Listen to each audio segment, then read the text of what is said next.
play that, right? And then they want to go to the Google thing.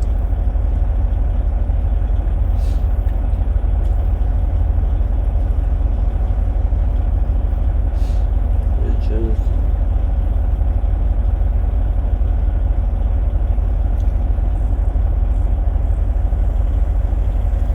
So why can this thing play now? I don't get it. It's supposed to be playing.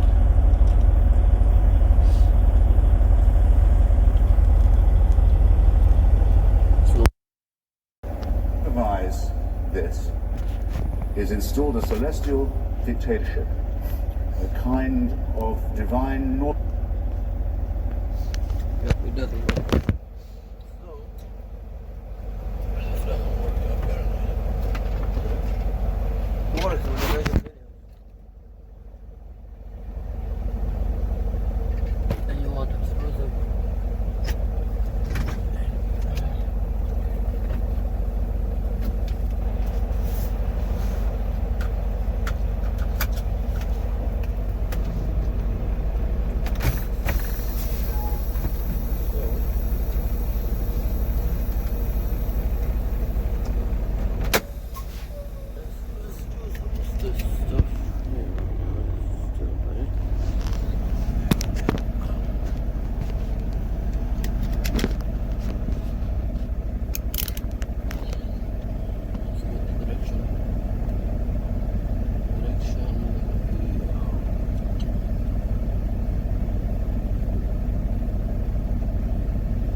Head northeast on Pilot Drive.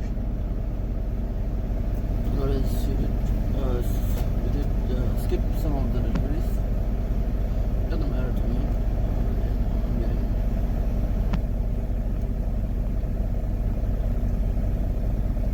I think you disappear that delivery.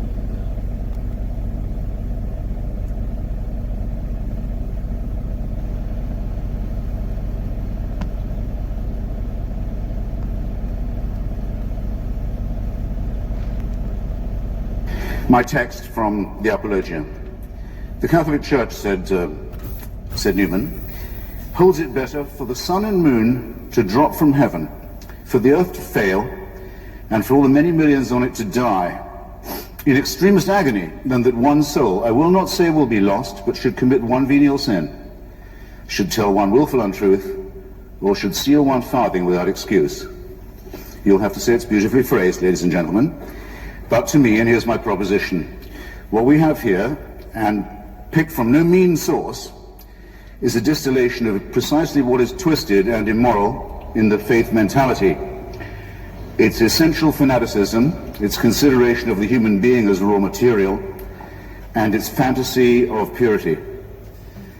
Once you assume a creator and a plan, it makes us objects in a cruel experiment whereby we are created sick and commanded to be well. I'll repeat that. Take the next left to stay on Pilot Drive, then turn left onto US 11 South. And over us to supervise this is installed a celestial dictatorship, a kind of divine North Korea. Greedy, exigent, I would say more than exigent, greedy for uncritical praise from dawn till dusk, and swift to punish the original sins with which it so tenderly gifted us in the very first place. However, let no one say there's no cure. Turn left onto US 11 South. Redemption, indeed, is promised at the low price of the surrender of your critical faculties.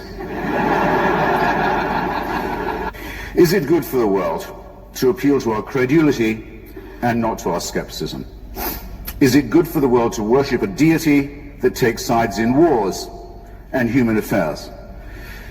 To appeal to our fear and to our guilt, is it good for the world? To our terror of death, is it good to appeal? To preach guilt and shame about the sexual act and the sexual relationship, is this good for the world? And asking yourself the while, are these really religious responsibilities, as I maintain they are? To terrify children with the image of hell and eternal punishment, not just of themselves, but of their parents and those they love. Perhaps worst of all, to consider women an inferior creation.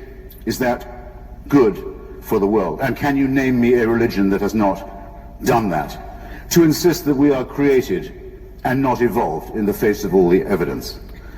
To say that certain books of legend and myth, man-made and primitive, are revealed, not man-made code. Religion forces nice people to do unkind things, and also makes intelligent people say stupid things. Handed a small baby for the first time, is it your first reaction to think, beautiful, almost perfect, now please hand me the sharp stone for its genitalia that I may do the work of the Lord? No. It is, as the great physicist Steven Weinberg has very aptly put it, in the ordinary moral universe, the good will do the best they can, the worst will do the worst they can, but if you want to make good people do wicked things, you'll need religion. Very well, let me ask Tony again, because he's here.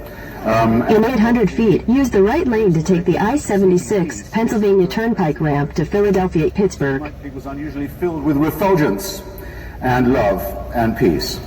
Everyone in the... Use the right lane to take the I-76 ramp. The majority of Arabs and Jews and the international community, that there should be enough... In half a mile, keep right at the fork. Follow signs for I-76 West, Why Pittsburgh. can't we get it? The UN can't get it. The US can't get it. The Quartet can't get it. The PLO can't get it. The Israeli Parliament can't get it. Why can't they get it? Because the parties of God have a veto on it, and everybody knows that this is true. Because of the divine promises made about this territory, there will never be peace, there will never be compromise. There will instead be misery, shame, and tyranny, and people will kill each other's children for ancient books and caves and relics. And who is going to say that this is good for the world? And that's just the example nearest to hand. Have you looked lately at the possibility that we used to discuss as children in fear? What will happen when messianic fanatics get hold of an apocalyptic weapon? Well, we're about to find that out as we watch the Islamic Republic of Iran and its party of God Keep right at the fork. make a dress rehearsal for precisely this. Second, and I knew it would come up, that we'd be told about charity. And I take this very seriously. Because we know, ladies and gentlemen, as it happens with the first generation of people who do really, what the cure for poverty really is. It eluded people for a long, long time. The cure for poverty has a name, in fact. It's called the empowerment of women. If you... Continue on I-76 West for 170 miles. If you give women some control over the rate at which they reproduce, if you give them some say, take them off the animal cycle of reproduction to which nature and some doctrine, religious doctrine, condemns them, and then if you'll throw in a handful of seeds perhaps and some credit, the floor of everything in that village, not just poverty, but education, health and optimism will increase. It doesn't matter, try it in Bangladesh, try it in Bolivia, it works all the time. Name me one religion that stands for that, or ever has. Wherever you look in the world and you try to remove the shackles of ignorance and disease and stupidity from women, it is invariably the clerisy that stands in the way. Or in the case of... Now, furthermore, if you're going to grant this to Catholic charities, say, which I would hope are doing a lot of work in Africa, if I was a member of a church that had preached that AIDS was not as bad as condoms, I'd be putting some conscience money into Africa too, I must say. But it won't bring... I'm sorry, I'm not trying to be funny. If I was trying to be funny, you mistook me. It won't bring back the millions of people who've died wretched deaths because of that teaching. That still goes on. I'd like to hear a word of apology from the religious about that, if it was on offer. After all, otherwise I'd be accused of judging them by the worst of them. And this isn't done, as Tony says so wrongly, in the name of religion. It's a direct precept, practice, and enforceable discipline of religion. Is it not, sir, in this case? I think you'll find that it is. But if you're going to say, all right, the Mormons will tell you the same. You may think it's a bit cracked to think that Joseph Smith found another Bible buried in upstate New York, but you should see our missionaries in action. I'm not impressed.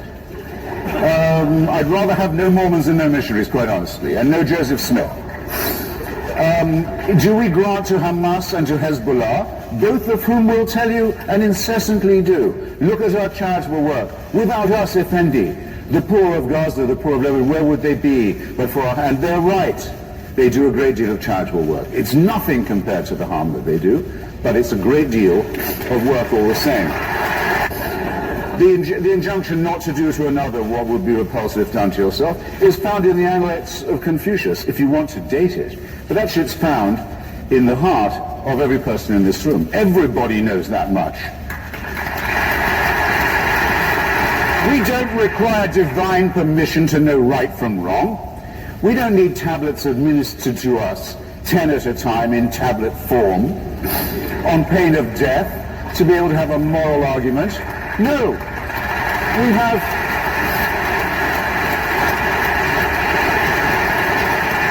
we have the reasoning and the moral suasion of Socrates and of our own abilities. We don't need dictatorship to give us right from wrong, and that's my lot. Thank you.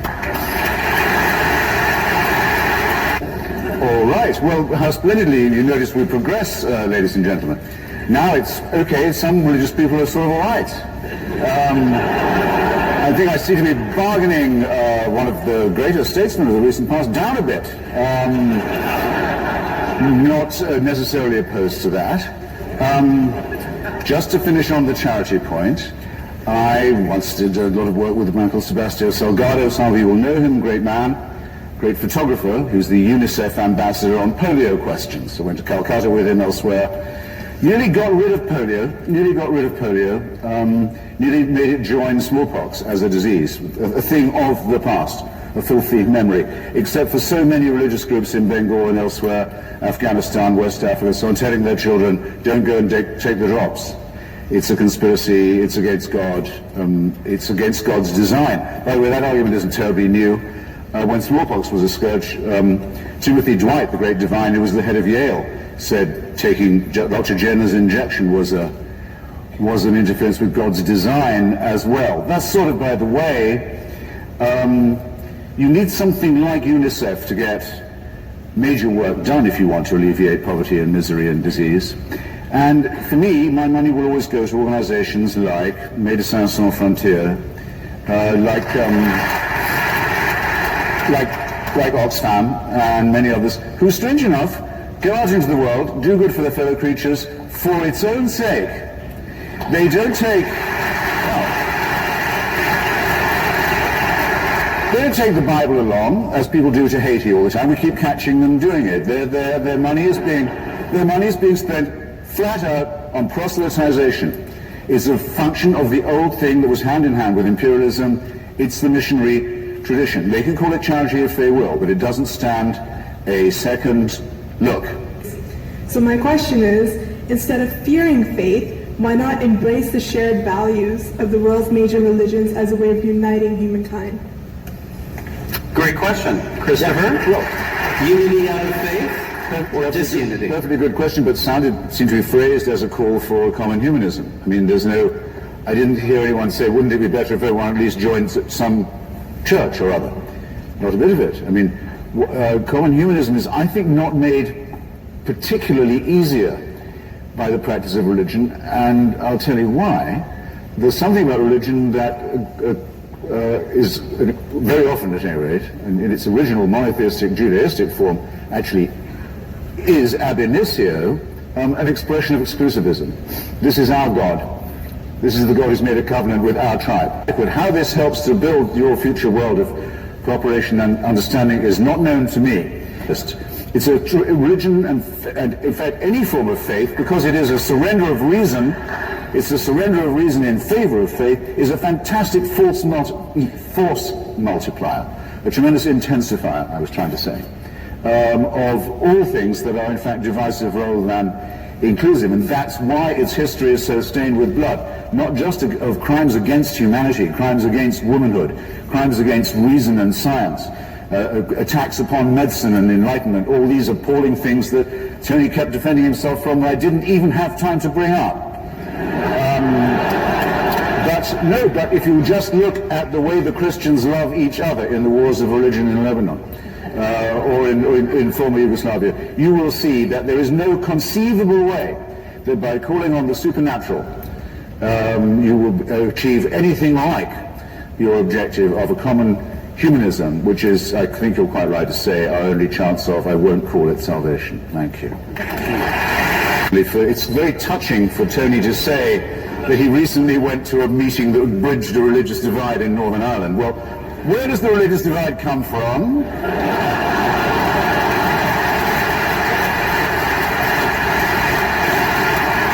400 years and more in my own country of birth, of people killing each other's children, depending on what kind of Christian they were, and sending each other's children in rhetoric to hell, and making Northern Ireland the place the most remarkable in Northern Europe for unemployment, for ignorance, for poverty, and for, I would say, stupidity too. And for them now to say, maybe we might consider breaching this gap, well, I should bloody well think so. Hey, that there would be no quarrel between Hutu and Tutsi, people in Rwanda. Belgian colonialism, I think, made it worse, probably, but there are no doubt innate ethnic differences, or they're felt to be in Rwanda. But the fact of the matter is, Rwanda is the most Christian country in Africa. In fact, by one account, that's to say numbers of people in relation to numbers of churches, it's the most Christian country in the world. And the Hutu power genocide, at any rate, was preached from the pulpits, actually the pulpits of the Catholic Church, as many of the people we are still looking for wanted in that genocide are hiding in the Vatican, along with a number of other people who should be given up to international justice, by the way. Quite a number of people. So, since Tony seems to like religious people best when they're largely non-practicing, but just basically faithful, I'll grant him that much. I say that it's not entirely the fault of religion that this happened in Rwanda, but when it's preached from the pulpit, as it was in Northern Ireland and in Rwanda, it does tend to make it very, very much worse. Thank you. Ever since Thomas Jefferson wrote to the Baptists of Danbury, Connecticut, during his tenure as president, saying, you'll be familiar with the phrase, I'm sure, rest assured, because they'd written to him out of their fear of persecution in Connecticut, rest assured that there will ever be a wall of separation between the church and the state in this country. The maintenance of that wall, which people like me have to defend every day against those who want garbage taught in schools and pseudoscience in the name of Christ, and other atrocities.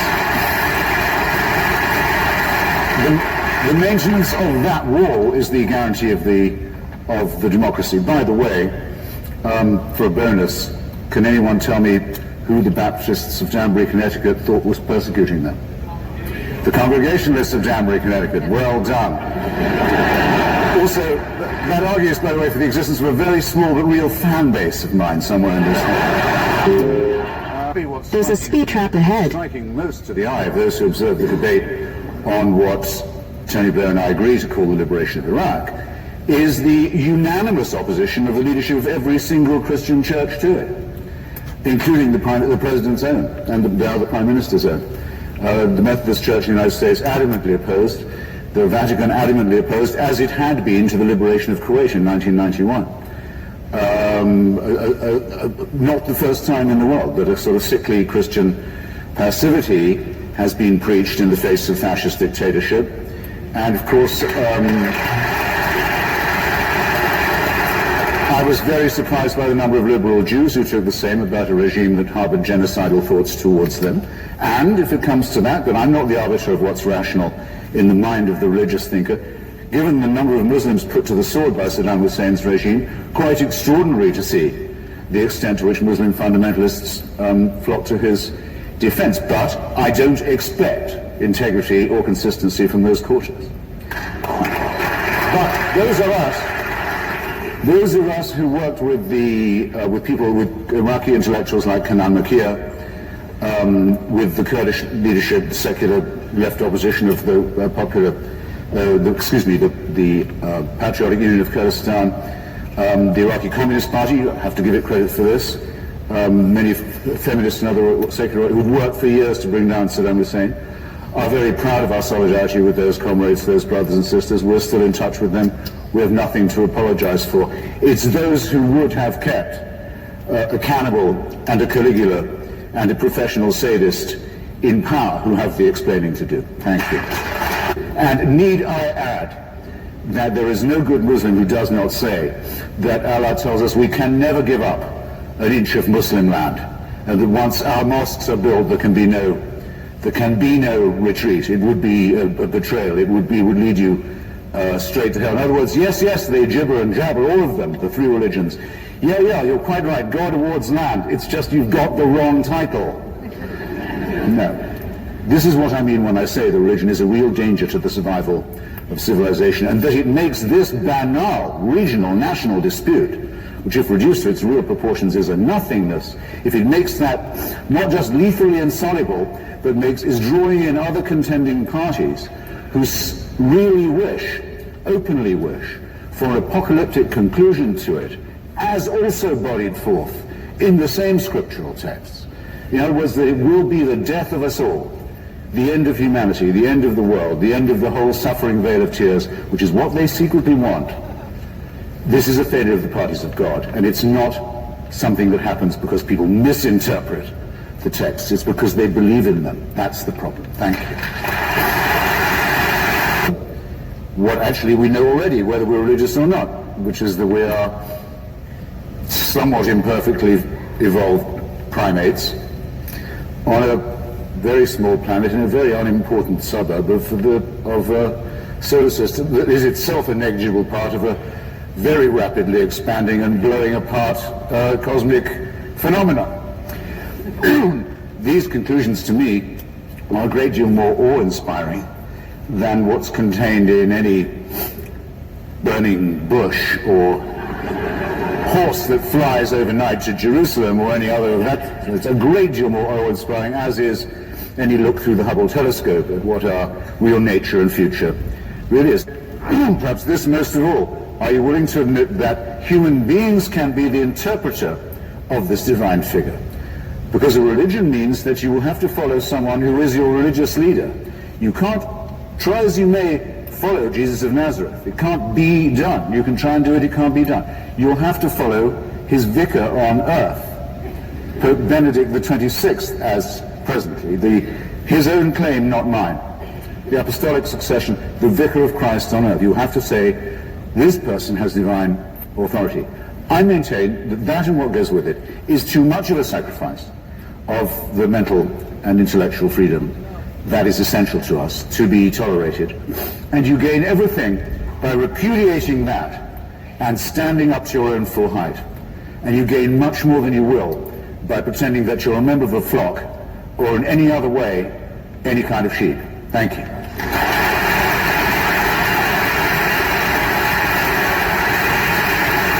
In America, where I live, of people who are known as First Amendment absolutists. I consider myself one of them. The First Amendment to the U.S. Constitution says that Congress may make no law of any sort respecting the abridgment of freedom of the press or of expression or of free assembly.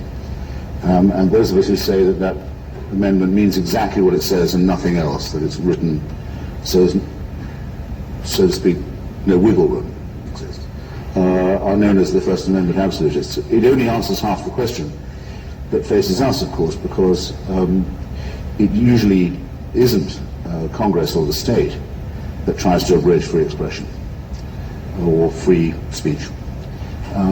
Many a journalist hopes to be martyred one day by an attempt to censor him by the authorities. They live for this moment. There are even singers like the Dixie Chicks who think that they can claim martyrdom of this kind. Actually, in the present situation, the main threat to free expression comes from public opinion. So for a Democrat, someone who believes in popular sovereignty, it's a very great problem that public pressure, the pressure of the masses, if you like, is the one that you most likely have to face. And it's also much the hardest to resist, because you'll be accused of being an elitist. You can even be accused of being a racist if you simply say, no, I'm sorry, I reserve the right to criticize anything I like, and in particular, if you reserve the right, insist upon the right to criticize faith or religion. At that point, you may find yourself in some difficulty, and your editor will not tell you, I've been under pressure from the FBI to shut you up. He'll tell you, I've been under pressure from the community. But those kind of And to me, part of growing up is to say the community can go to hell, as far as that's concerned. I don't care about the community. I don't care about the crowd. I don't care about public opinion. But that amendment must clash with the other, which is about freedom of religion too. No, it's the same amendment. The reason why the First Amendment is so important is that the Establishment Clause, as it's called, forbids the U.S. government to take any side in a religious dispute or to allow any privilege for any faith or any faith-based group or any church. Is the same amendment that says there can be no abridgment of the freedom of expression. So it's as tightly written as any possible amendment could be. It's easy to look up. I recommend that you all do it. I was a founding member of Charter 88 in 1988 that said that an equivalent Bill of Rights should be promulgated for the United Kingdom in place of monarchy, tradition, heredity, and the famously unwritten rights that we have, rather like our invisible exports. I'd rather have things palpable myself, and upholdable, and inalienable, or unalienable, as President Bush used to put it. I tend, from where I sit, to see the case for responsibility as well, and that is for taking into account that freedom of speech has consequences that the speaker ought to bear in mind. And since Christopher came up with an American example, I think it's also worthwhile quoting the American Supreme Court Justice, Honorable Wendell Holmes, who said that freedom of speech does not extend to the right to shout fire falsely in a crowded theatre. In other words, when your freedom of speech causes other people harm, you do have to think twice about whether you can exercise it. Fire. Fire. Well, you know he's saying it falsely, don't you? No, well, two points about that. One is, the only fire is how do you know how you could be just as liable to start a panic if there was a fire by shouting fire as you could, in fact more likely than you would be liable to start a panic if there was not, as I think I've just demonstrated. Justice Holmes's famous judgment, it seems to me, is one of the stupidest remarks ever made from the bench of the United States Supreme Court. And by the way, he made it in the following context. A group of Yiddish-speaking socialists who were opposed to Mr. Wilson's First World War, America's participation in the imperial bloodbath, gave out leaflets in Yiddish in New York saying, don't sign up for the war, don't believe in it, you're being led into a disaster. They were put in prison for life for producing leaflets in Yiddish, making a socialist case against the war. And the bloody fool Wendell Holmes had the nerve to say it was the equivalent of shouting fire in a crowded theatre where there was no fire. Of course there was fire. There was a bloodbath on the Western Front. That's a fire enough for anybody. So, you shouldn't have used such a bullshit example. Oh, all right. Sorry, let me rephrase it. Your right to wave your fist stops just short of my face. How about that? Well, the same thing is there is. Mr. Lincoln once said, just as I would not be a slave, so I would not be a master. I don't claim the right not to be censored, I claim the right not to be a censor. I insist on this. The beliefs of the religious are very offensive to me. When I have to read in the newspapers that if I don't accept a bogus story about a supposed human sacrifice that took place in Jerusalem in something like AD 1933, if I don't accept this, I'm going to hell. If I don't accept this wonderful offer, I'm extremely offended. I think of all the cruelty and violence and misery and stupidity that's been inflicted by that. I do not go and burn down the nearest Baptist or Catholic church. I'd be ashamed of myself if I did. I don't call for people to form mobs to vindicate my hurt feelings. I don't do it. But Archangel Gabriel never said a word to the peasant Muhammad Not a word. The event as described did not take place. I feel quite certain in saying so.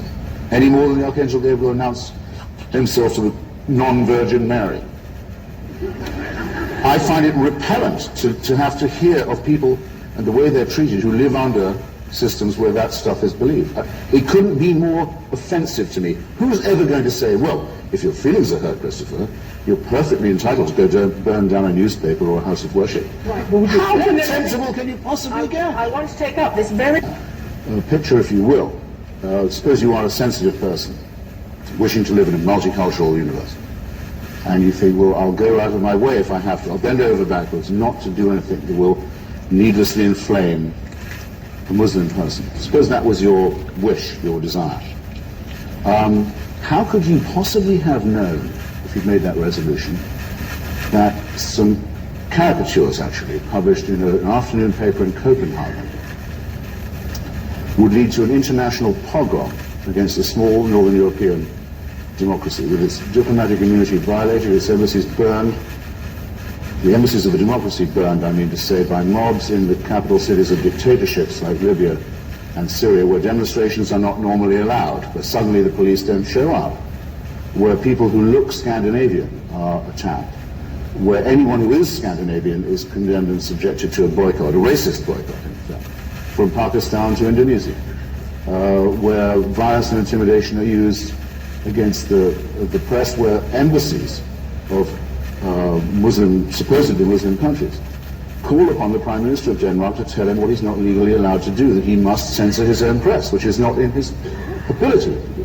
And where threats, in other words, are brought by the heads of states who claim to speak for Islam. Now, I don't know any Muslim who thinks that the ambassador of Egypt or Libya or Algeria speaks for Islam. There's no reason to think that these ramshackle dictatorships have any such right. The Prime Minister of Denmark certainly has no right to intervene in what is published in the press in Denmark.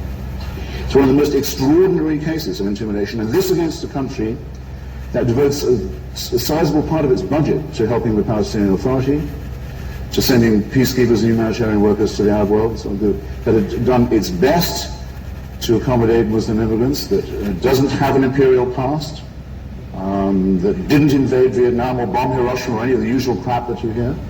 No, it means that if whatever you do, they will find a reason to take offense. And when they've done that, they think it's their axiomatic right to go straight to violence of the most criminal kind, including, you represent the United Nations here, Shashi, for heaven's sake. Violations of diplomatic immunity, one of the most precious gains of human civilization. No, one has to oppose this 100%. It is intolerable, insufferable. It's enough concessions already that have been made. Has to stop now. No. What was said about the Danish cartoons is exactly what was said about Salman when he published the novel. You must remember. People said, aha, darkly, they'd say, he knew what he was doing. Hugh Trevor Roper said he should be beaten up and kicked around in the street by Pakistani gangs because he hoped to bring on a response. Holy Writ for literary purposes. Knowing that might upset some people. He thought it was about time to open this discussion in the Muslim world, and many Muslim intellectuals sided with him. But straight away, the immediate resort to violence and intimidation, not just the threat of murder, but murder itself. It doesn't matter to me if these people believe this, if they say, for example, we don't represent our prophet in figure, or indeed almost the human figure itself in figure, because we fear idolatry. That's good. It's much better than having pictures of weeping virgins or statues of them that may be led to weep if you can put enough pig's blood on it and put a candle nearby. The endless fraudulence of Christianity. Fine. That's their belief. But they can't tell me I can't talk about Prophet Muhammad. They absolutely cannot do that. There wasn't a single newspaper in Britain that published those cartoons. There wasn't a single one, there was one magazine in America either. I know the people in charge of these matters in many cases. I went on CNN to debate some spokesman for a Muslim organization, and CNN put up the cartoons, the page of Denmark, pixelated. And I said to the interviewer, you're not doing this because you're afraid of upsetting my Muslim fellow guest, are you? You're doing it because you're afraid that you'll be burned out if you do, your bureaus. She said, yes, that's right. Is that not a legitimate fear? It's a very legitimate fear. If you allow the right of Muslims to use violence against anything they don't like, of course it's a legitimate fear. It's certainly, if it's not legitimate, it's a real one. But it seems to me amazing that my profession should give up without a fight on this point. So you should be happy, and they're all doing it. PBS, the public station, decided they could do it this way, and it's significant. They said, we can show the cartoons in this manner. We can show them the imams of Denmark traveling around showing the cartoons to others. We can film them doing that, and by accident, the cartoons are in the picture. Now, what does that mean? These imams have the right to show this blasphemy to anyone, and did, and they added 3 cartoons of their own, one of which showed the prophet as a pig, which, as you know, is an incitement in itself. The words in the paper. They can do it, and we can't even see what they're talking about. Do you understand the significance of this? The media is much too dominated, for my taste, by images. Everything is image now. Even the New York Times is mainly pictures. Here, the whole story is about an image, and no one is allowed to make up their minds by seeing it themselves. We're shielded from it by our editors in a free press and a free country who are paralyzed with fear and paralyzed with the idea that anyone might be hurt. All right, this is disgraceful. Let's take on a case. Do so. I'm sure that as we know with the cartoons, only Muslims are allowed to represent Prophet Muhammad as a pig. Come on, this is not serious. I'm not going to live under the dictatorship of people like this. I'm not going to listen to their opinions. I'm not going to respect them. I'm going to say, no, you keep it to yourself. Do not dare address me. Do not dare talk to me as if you're warning me when I comment on this. I won't have it. I won't be talked to in that tone of voice. My hero, Thomas Paine, was very much attacked and criticized by the vile Dr. Samuel Johnson, one of the most ranked Tories there's ever been. But I have to say I have a soft spot for the old buzzard all the same. But if only for his lexicography. And when he produced his first dictionary, he was visited by a group of old ladies, Respectable Women's Association, who called upon him in Fleet Street and said, Dr. Johnson, we'd like to congratulate you on your refusal to put any indecent words in your dictionary. And he said, ladies, I'm very obliged to you for revealing to me that you've been looking for them. That simple story is actually all you need about the censorship mentality. Those who want to be offended will always find something. There's no way of forestalling that. And just as one cannot tolerate being censored oneself, one can say with absolute confidence that if one was in favor of censorship, in principle, platonically, say, we wish it could be done, decency could be protected, obscenity could be avoided, offense could be... Who's going to get the job? Do you know anyone? There will never be a human being born who's good enough for that job. No man is good enough to be another man's master in that way. There cannot be a censor or censorship that does not degenerate into absurdity and corruption, and there never has been, and there never will be, and all the excuses for it that there could be, that it protects superstition and religious fanaticism would be the worst. Very much good afternoon. Police in Manchester last week found the energy to arrest and charge someone who stood outside the Catholic Evidence Guild office there, holding up a copy of my book on Mother Teresa. They were very swift to punish him. You can't do that. Who knows what will happen if we let you do it. But those who actually use and threaten violence are let go. Get used to it, or don't get used to it. Get used to it and you'll live under it. Resist it now while it can still be opposed. This is a police state coming that says that we are there to protect religion and all religions. And it'll all be done in the name of niceness. It'll all be benign. Can you bear it? Joseph Priestley, the man who discovered oxygen, had his laboratory in Birmingham, and while he was doing his great scientific experiments, he also announced that he didn't believe in divine revelation at all. He didn't believe in the monarchy, that he was effectively Unitarian, and as you know, the Unitarian belief is that there's one God maximum, one God at most, if that. And a mob formed. It was called the Church and King mob. It did a lot of work in those days for the Hanoverian usurpers and their friends. And they smashed up his laboratory. They destroyed the only real scientific laboratory in Britain. They were so appalled that there was this scientist going on and making these profane remarks. He had to move to Philadelphia. Well, good for them. They got what they wanted.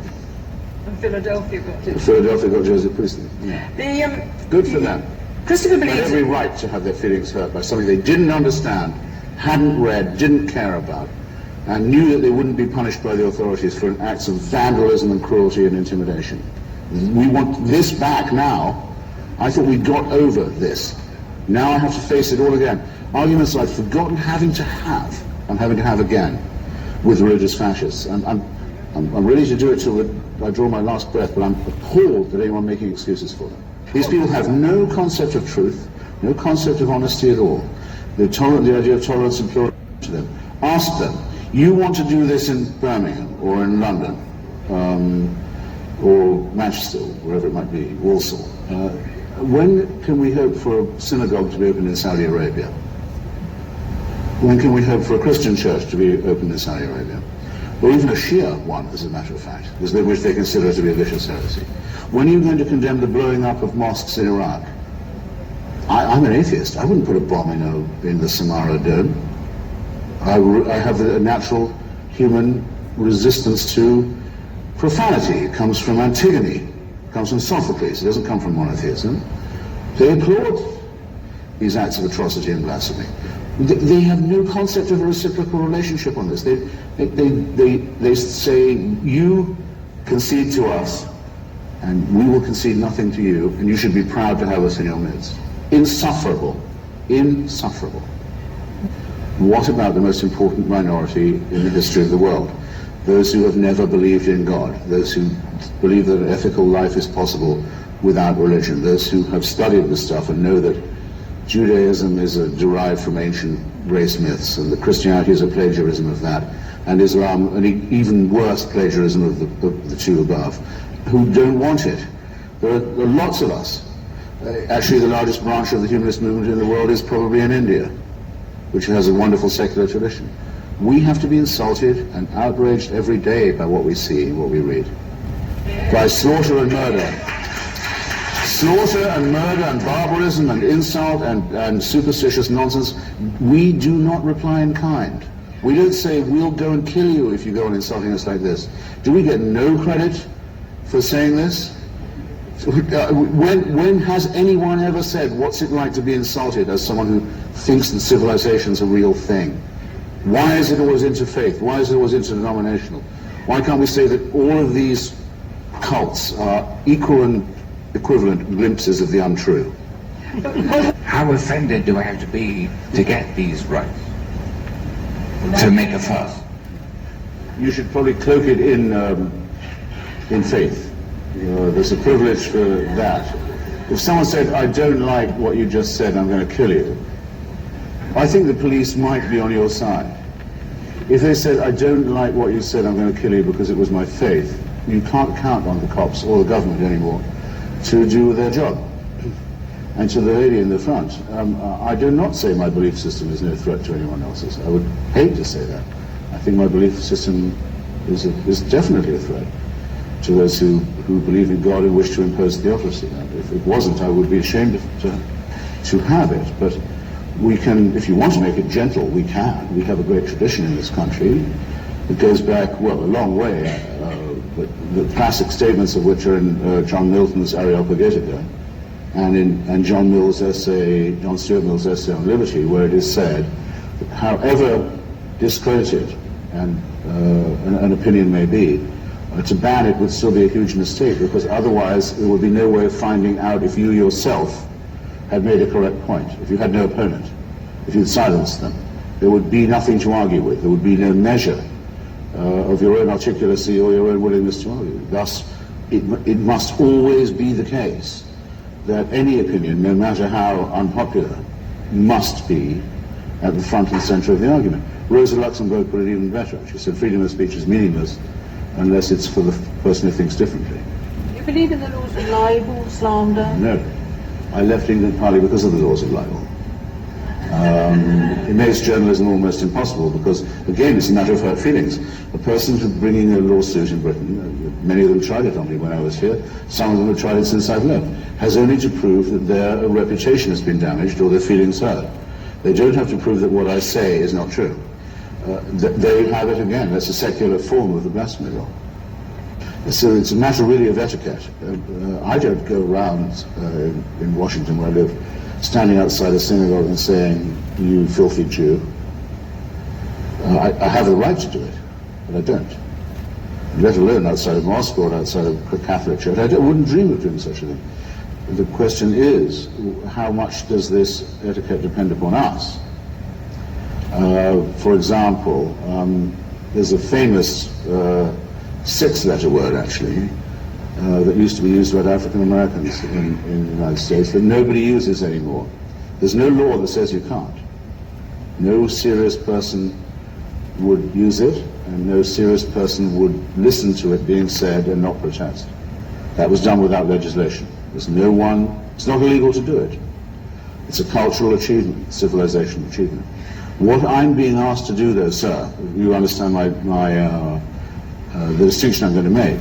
What I'm being asked to do in, I'll call it my own country just for now, my country of birth, my country of adoption, is legally to be told I may not criticize someone else's religious belief. That's quite different. No, but I didn't. If you don't see that difference, and I think you do, but then I've been making my points very clumsily. But I hope I've made it more in a more polished way this time. No, you're trying to be too warm and furry. You're hoping to wind up on a touching note of consensus and so on. It's not going to work. It's like people who say, why can't we unify rather than divide? Politics is division. You use the word etiquette. Politics and philosophy are division by definition. You may as well get used to it. The dialectic is the only way you learn anything. No, you can't build a bridge in the middle of the river. It's silly to try. I don't know why there should be an argument, or shouldn't be, in English schools. Did the Middle Passage, the slave trade, rescue a huge number of Africans from the hell of remaining in Africa? You use the term Why etiquette. not? There are many people who've argued at the time, have argued since. There are African Americans who say, I'm glad my ancestors didn't stay in Senegal. People think, oh God, how can you possibly say that after what the Middle Passage was like? Well, I have just in fact possibly said it. If you won't do that at thought experiment, you're not thinking seriously about how the argument went on. There can be no taboos, and especially there can be no taboos enforced by one community on another. You can't mention this because it upsets us. No. Teaching of history is impossible. Teaching of philosophy is impossible. Teaching of argument, of how to debate is impossible. How can you teach the Burt-Payne debate? Or the debate between Wilberforce and Huxley about evolution without upsetting somebody? History, but I seem to remember in freedom of speech there's something about inciting violence, and I'm kind of curious as to why no one's mentioned George Galloway saying that Tony Blair should be the subject of suicide bombers. Is it just too absurd? Or otherwise unworthy? There is a fighting words exemption in some American jurisprudence about the First Amendment, and that's actually what Oliver Wendell Holmes was talking about. There's a time when a word is a weapon when you're fighting a fight and so forth. On the whole, that's been struck down. There hasn't been a speech prosecution in America since 1967-8. And Mr. Galloway clearly did not call for the murder of the Prime Minister because he hasn't got enough guts to do that. He says, I would like it if it happened, but I'm not calling for it. In other words, if it does happen, don't look at me, but I did pre-approve it. You said it would have a moral justification in his spectrum of moral justification. He said it would be a good Didn't use the word likely. He did not. He recovered in time to say, well, of course I'm not recommending so. So if it happens, all we can say is that Galloway pre-approved it, so that he's a coward, as I know him to be. A complete coward, moral coward, political coward, as well as a pimp for and a prostitute of Saddam Hussein and many other dictators. Aaron Bevan used to say about the British press, there's no need for a censor because there's no need to muzzle sheep. Of George Galloway, you can say a person like that, who's a prostitute for fascism, convicts himself. But it was very interesting to see how unbrave he was, as well as how demagogic. An absolutely perfect combination of scumbaggery combined and double distilled. A religion is made out of man. It's the religious impulse itself that I think we need to oppose, to criticize in ourselves as well as in others. The argument from faith, in other words, the argument from certainty. So those of us who maintain this, may not be described, my closing point, as fundamentalists or secularists, as certain cheap and demagogic and opportunist forces have recently been suggesting. We do believe in evidence, we do believe in skepticism, we do believe in reason, we hold our views with as much conviction and principle as any God-botherer does. But we are open to the argument, and we're going to prove it tonight to you. And don't let anyone dare to imply there's a moral equivalence between us and the fanatics and the fools and those who think they know God's will and can tell you what it is, who are our enemies, and your enemies too. I don't believe in the rest of it, don't believe in the prophets, don't believe in the mountaintop, don't believe in the revelation. Well, nor should you. But how dare you suggest to us that we couldn't teach our children self-restraint and respect for others and the golden rule? How dare you! But I would just remind you of what Carl Sagan said on this, which was, he said that there is no doubt that evolution has occurred. It's in the molecular biological record, it's in the fossil record. There are disputes about how it occurred. The Darwinian theory is only the original one of how that might have taken place. And Darwin himself set out as an original taxonomist in order to prove the truth of Christianity. Just as Sir Isaac Newton believed in alchemy and Joseph Priestley, the discoverer of oxygen, believed in the phlogiston theory. We are always ready, all of us on this side, to be self-critical, to have a war within the war among scientists, among those who believe in innovation, evidence, hypotheses, and their testing. But that's entirely different from anything that is based on faith, on the supernatural, or on revelation, all of which belongs to the abject childhood of our species, before these things could even be discussed. There's no contest between the two magisteria, if you like. But I do like the Parthenon very much. I've written a book about it. And I think as an achievement of artistic symmetry and architectural glory, it probably has no Christian rival. But I believe that I can. In fact, I know I can. I'm sure I'm not the only one who has been there and said and appreciated and loved it without having to subscribe to the superstitions of the Eleusinian mysteries, to the cult of Athena and Zeus, to the Melian expedition and the Peloponnesian War, to slavery and Athenian imperialism, and to human sacrifice. We can have our Parthenon, and we can indeed recover it from what was done to it by Byzantine Ottomans, by Venetian Catholics, by National Socialist barbarians and many others. We can still have it. It's our common property without the superstitions that go with it, without the dread and fear and sacrifice, the terrified, cringing humanity that was so much sheltered under the walls as it was being raised. And the word for that, the ability to have these things, to have John Milton's poetry, to have Philip Larkin's poem Church-Going, to have Shakespeare, without the superstition, is called culture, on which we've all laid our lives, on which we've all sworn to defend ourselves and our civilization against, especially now, precisely against religious barbarism, against those who know they are right, against those who say they only need one book, against those who say they know God's on their side, against those who say there's a revelation. That's what culture is, that's what we're defending. Yes, we'd be better off with culture, and yes, we can have it without religion, which is a mind-forged miracle. Thanks. Thank you.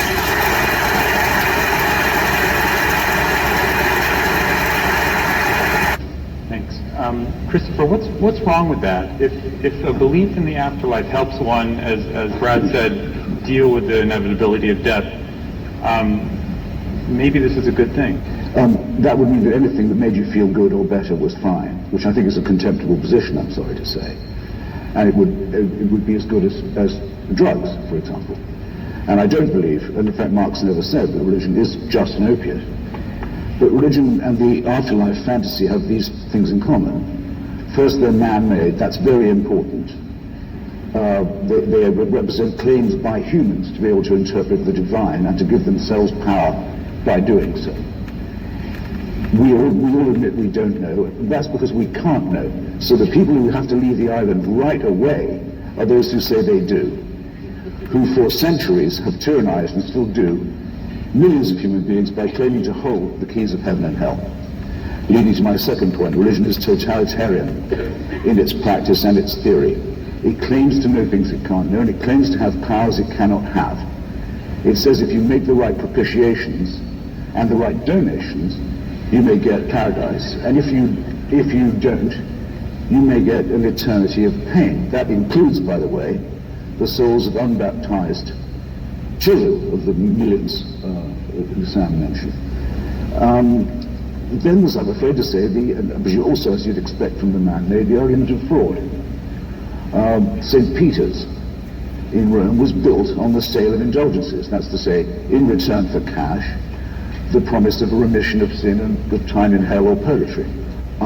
It will happen to all of us that at some point you get tapped on the shoulder and told, not just that the party's over, but slightly worse, the party's going on, but you have to leave.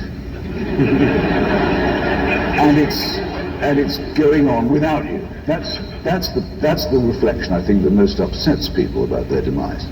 All right then, because it might make us feel better, let's pretend the opposite. Instead, you'll get tapped on the shoulder and told, great news, this party's going on forever, and you can't leave.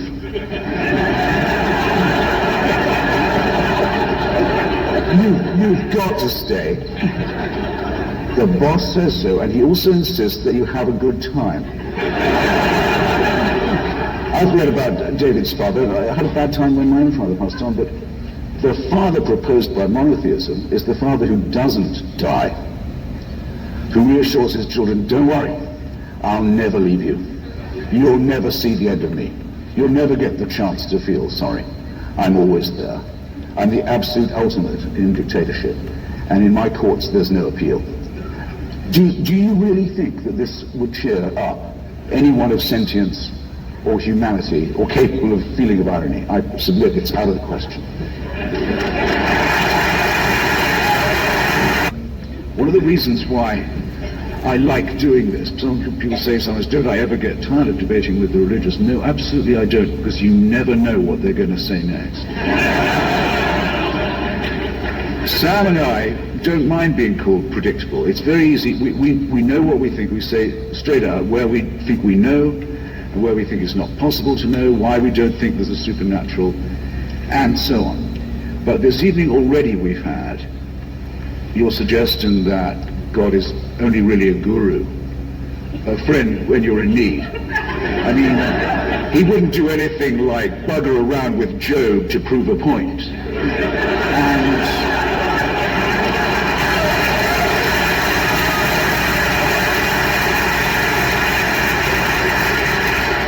Which, if I now tell you, well, that must mean that that book is not the Word of God, you'd say, well, whoever believed that ever was the Word of God? Let me just tell you something. For hundreds and thousands of years, this kind of discussion would have been in most places impossible to have, or Sam and I would have been having it at the risk of our lives. Religion now comes to us in this smiley face, ingratiating way, because it's had to give so much ground, and because we know so much more. But you've no right to forget the way it behaved when it was strong, and when it really did believe that it had God on its side.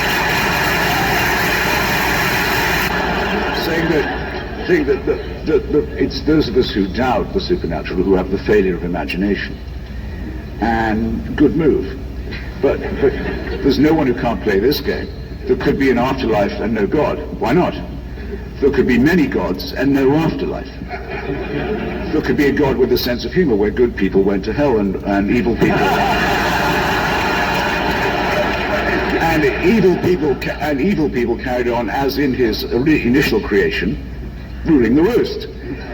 I would say it fractionally increases my contempt for the false consolation element of religion and my dislike for the dictatorial and totalitarian part of it. But I presume what I say by the first is self-evident. What I mean by the second is it's considered perfectly normal in this society to approach dying people who you don't know, but who are unbelievers, and say, now are you going to change your mind?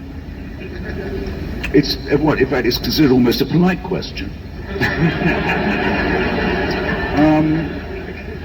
And as you know, there's a long history of fraud about this. People claim that Darwin had a deathbed recantation. They've made up lies about Thomas Paine. It goes on all the time. It's a very nasty little history, but there's also a horrible undertone of blackmail to it. People write and say, look, you've got about one chance left now. Aren't you going to take it? I'm writing to you as a friend.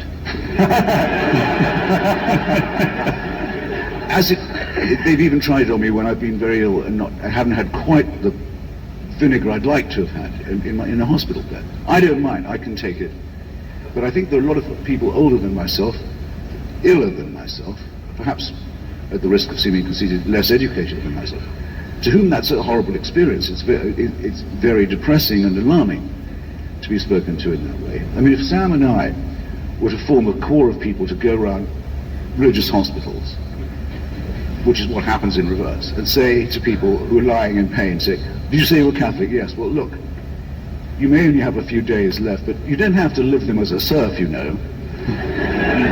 Just recognize that was all bullshit, that the priests have been cheating you.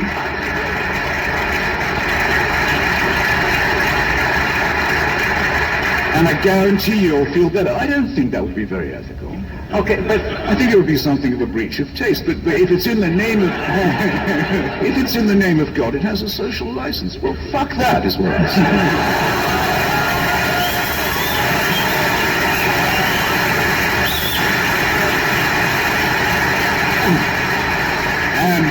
And will say, if it's my last breath, thank you. In other words, in these books, there are the warrants for genocide, for slavery, for the torture of children, for disobedience, for genital mutilation, for annexation, for rape, and all the rest of it. But it's a very good thing that this is man-made. There are those who say that they wish they could believe, and I suppose a decent atheist could say that if only for lack of evidence he wishes he or she could. I can't be among their number. I'm very glad it is not true that there is a permanent, unshakable, unchallengeable celestial supervision. A divine North Korea in which no privacy, no liberty is possible from the moment of conception, not just till the moment of death, but until well after. I've been to North Korea, and now I know what a prayerful state would look like. I know what it would be like to praise God from dawn till dusk. I've seen it happen. And it's the most disgusting and depressing and pointless and soulless thing you can picture. But at least with North Korea, you can die and you can leave. But look through the Hubble telescope if you want to see something that is awe-inspiring. Don't look to blood-stained old myths. Now, why now? Why am I doing this now, people ask? Well, I'll tell you why now. Because in the last few years, it's become impossible to turn a page of a newspaper without being, as the religious would say, offended.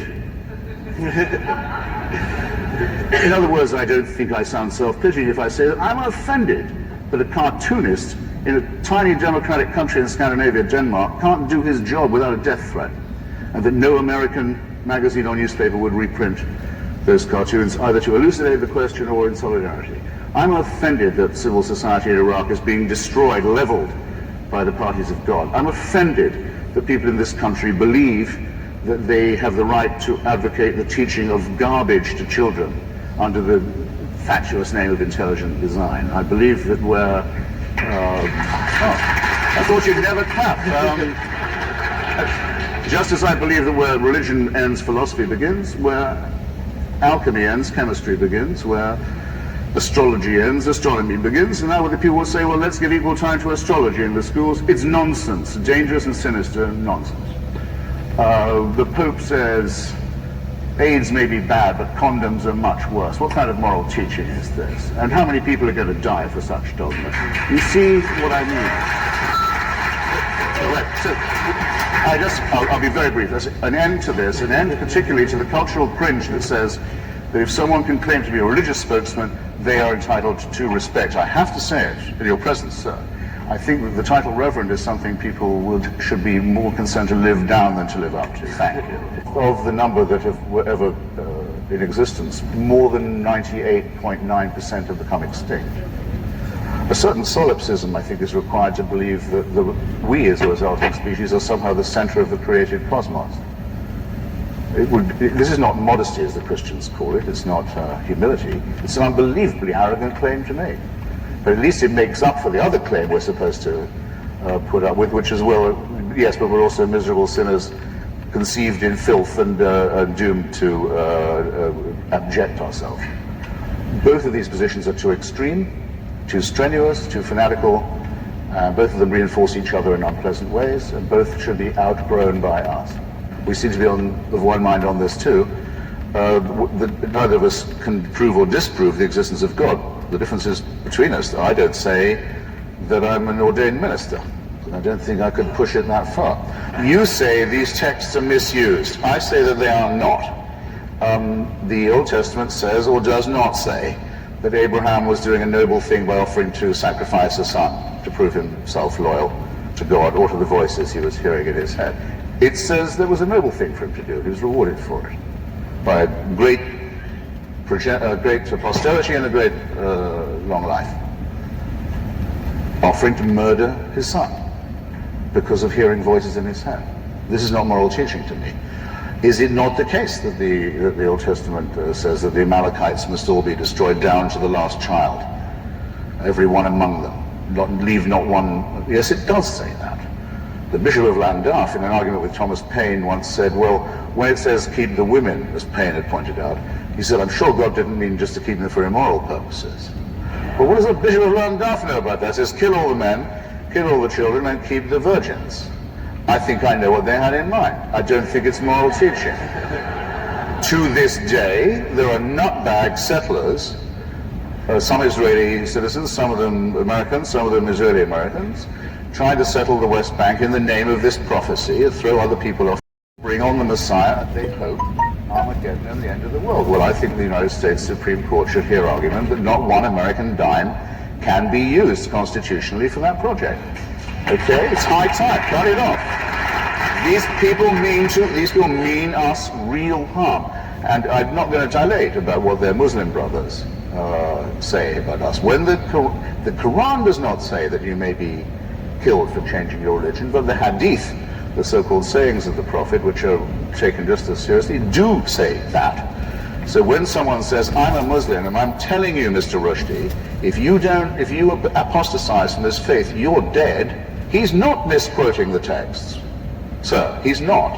He's quoting them accurately. I think, I'll phrase it as understatedly as I can, I think we could do without a lot of this. There's a very famous parable in the New Testament where the alleged Jesus of Nazareth tells a story about a man from Samaria, we call him the Good Samaritan, who, finding a fellow creature in enormous distress and pain, goes well out of his way to alleviate his suffering and to follow up to make sure that his sympathy hasn't been a waste of time, to do the aftercare, if you like. Well, we know one thing about this person from Samaria. He cannot have been a Christian. Right? Jesus is telling this story about someone he's heard of, who acted, as far as we know, from no other prompting with elementary human solidarity. What other prompting do we need? Our species would not have survived. We wouldn't be met here if we didn't have, as well as many selfish instincts, the need, and often for our own sake, to be of use to others, to combine with them, to take an interest in them, to care for them, and to worry when they're in pain. No supernatural authority, as with the civil rights movement, is required for this. Morality comes from us.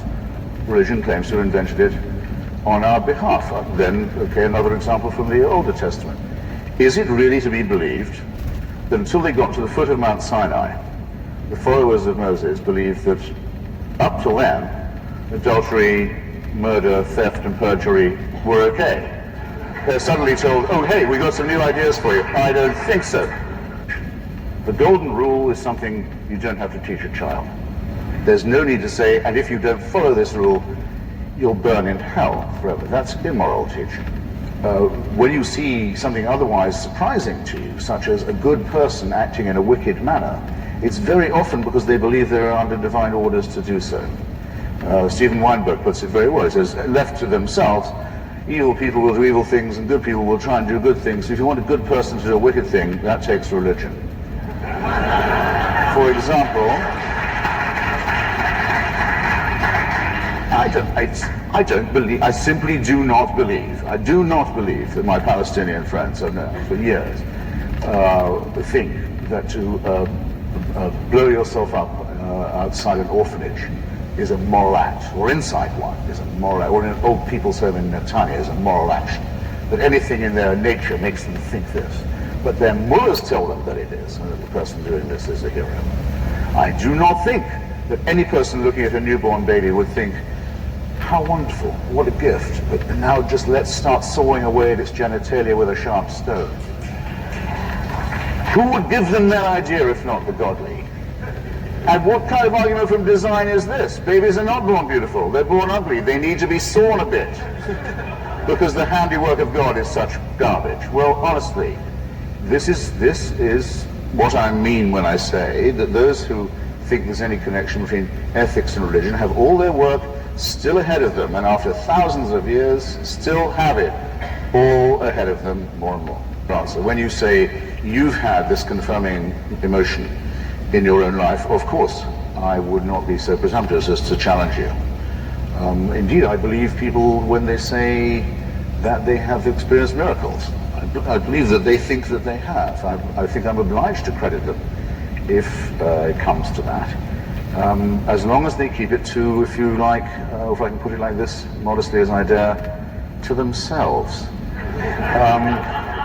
If I believe that I was saved because once a baby boy was born and before mutilated, was made the extraordinary discovery that he'd escaped the female birth canal. Mother was a virgin, or at least her birth canal was only one way. Thus I was a sorry thing, by the way, religion's distaste for these regions, don't you find? And something to put you on your guard. Suppose I thought, okay, now I know that must prove his teachings are true, which it doesn't seem to me that they do, but suppose I did, and I'm going to be saved by it. I think that was a wonderful secret. It would make me happy. It should make me happy. It doesn't make people happy. They can't be happy till I believe it too. My children must be taught this stuff. No, sir, no ma'am, no day, no way, no shape, no form. You keep your illusion private. I think it was David Hume who put it slightly vulgarly. This was again about the virgin birth, I think. Which is more likely, that the whole natural order is suspended, or that a Jewish minx should tell a lie? Actually, secular criminality on the political level wasn't really possible until pretty much the late 18th century, because the religious monopoly on violence and cruelty and torture and slavery and so on was so intense. This is the first for me. I've never yet met someone in holy orders who has said that the words of the holy books are nothing to do with God. I know there's a lot of laxity in the churches these days, and I've been trying to encourage it, but I mean, it seems to me I could have been pushing at a slightly more well-defended door. Should we, normal, sane Americans, continue to be so bedazzled by a bespoke, off-cam superficialist who just wants the U.S. to pick up the many disastrous pieces of the British Empire and whose understanding of God is much shorter than his penis? I don't mind. Assuming that that's not a question, let's try another one. Well, I thought it sounded interrogative. I mean, I don't want anyone to think I'm dodging anything, is all. So I'm one of those who Pascal is actually thinking about, or was thinking about when he wrote. He wrote to the person who is so made that he cannot believe. There are millions of us. There always have been. There are now. There are going to be many more of us in the future. We're just a little bit fed up of being treated like freaks in American culture. The questions that they come and ask these chaplains are, why? Why does it happen that the nicest guy in my unit just took a round through the throat, you know, that I've just been at this village where all the children have been killed, and where you can feel it for yourself. Why? That's what the question, isn't it? Well, have you ever heard any spokesman of any religion give an answer to that question?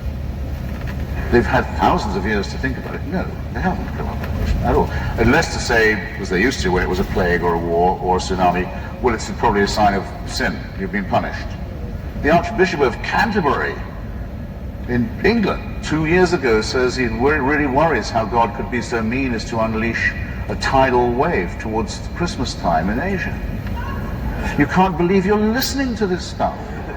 Now, if you ask me, okay, I'll say, why did this happen? Why did the best guy I know get cancer of the throat or get mugged or slaughtered or whatever it was? I'll say, because we belong to an imperfectly evolved species where the adrenaline glands are too big, the prefrontal lobes are too small, and we bear every sign of the stamp of our lowly origin. And only by realizing the fact that we are mammals are we likely to be able to talk any sense about it.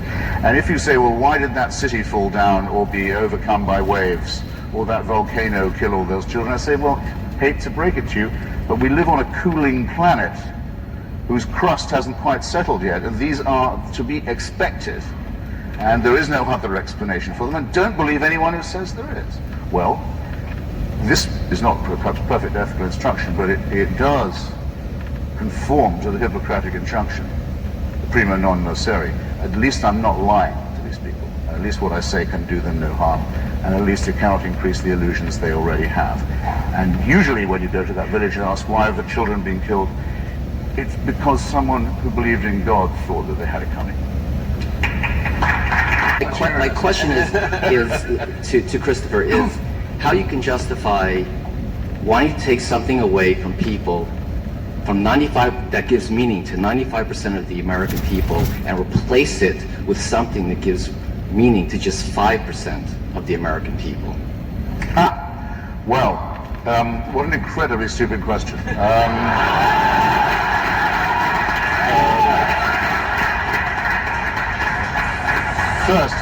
First, I've said repeatedly that this stuff cannot be taken away from people. It is their favorite toy, and it will remain so, as Freud said in The Future of an Illusion, it will remain that way as long as we're afraid of death and have no problem, which is, I think, likely to be quite a long time.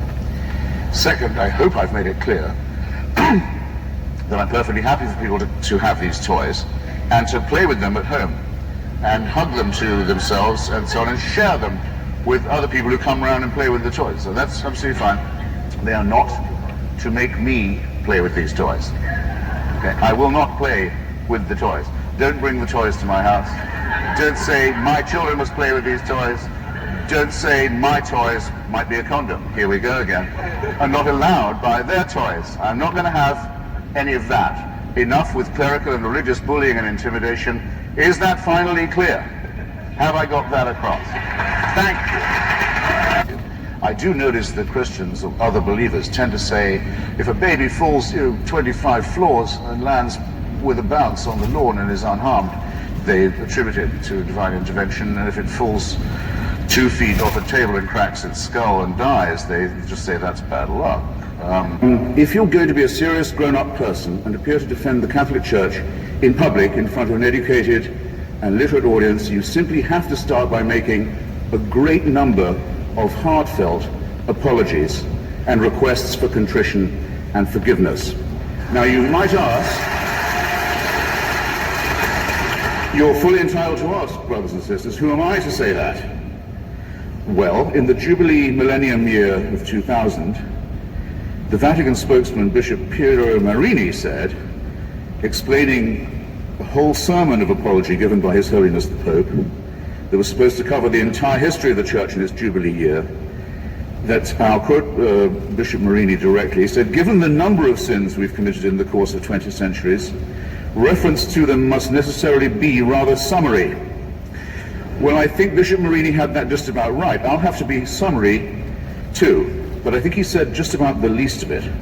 His Holiness on that occasion, it was March the 12th, 2000, if you wish to look it up, begged forgiveness for, among some other things, the Crusades, the Inquisition, the persecution of the Jewish people, injustice towards women, that's half the human race right there, and the forced conversion of indigenous peoples, especially in South America. And that followed a whole series of preceding apologies, or apologies, I would say, of a kind, made by the late Pope John Paul, who, it troubles me not at all to say, was a very impressive and serious human being. It followed no less than 94, count them, public recognitions on his part of appalling crime and error and cruelty and stupidity and offences to the free intelligence, ranging from, I shall be summary, like Bishop Marini, the African slave trade, apologized for in 1995. The admission that Galileo was right about the relationship between the sun and the earth and other orbs, which came in 1992, one might add, and I won't say, it's too easy to say better late than never, here, said it. To violence and torture, legalized torture. Torture was legalized and institutionalized by the Roman Pontiff during the Counter-Reformation. That came in 1995. And for silence during Hitler's final solution, or Shoah, as well as, in 1999, coming in just under the Millennium Jubilee wire, an apology for the burning alive in the main square of Prague of the great Czech Protestant Jan Hus. Since that big fiesta of forgiveness that began in, or culminated, I might say, in 2000, fiesta of forgiveness, fiesta of asking for it, the papacy is also asked to be forgiven for the sack of Constantinople and the massacre of Byzantine Christianity in April 1204 as part of the Fourth Crusade, the anathema on all Eastern Orthodox Christians as unbelievers, heretics, and people dwelling outside the health of the Church was lifted only in 1964. I call your attention to that. He also expressed sorrow about the murder and forced conversion of Serbian Orthodox Christians in the Balkans during the Second World War. And it doesn't end there. There are smaller but significant, equally significant, avowals of a very bad conscience. These have included regret for the rape and the torture of orphans and other children in church-run schools in almost every country on earth, from Ireland to Australia. We still await a more direct admission. For example, I'd give some suggestions of my own while we're at it. I would like them to take back the Concordat made with Adolf Hitler, the first treaty he ever signed, giving the Church a monopoly over education in Germany in exchange for the dissolution of the Catholic Centre Party to give the Nazi Party a clear run. I'd have apologized for the Lateran Pact with Mussolini, myself, also the first treaty ever signed by that fascist dictator. I would also think I'd want to reconsider the fact that Father Tiso, head of the Nazi puppet state in Slovakia, was a priest in holy orders.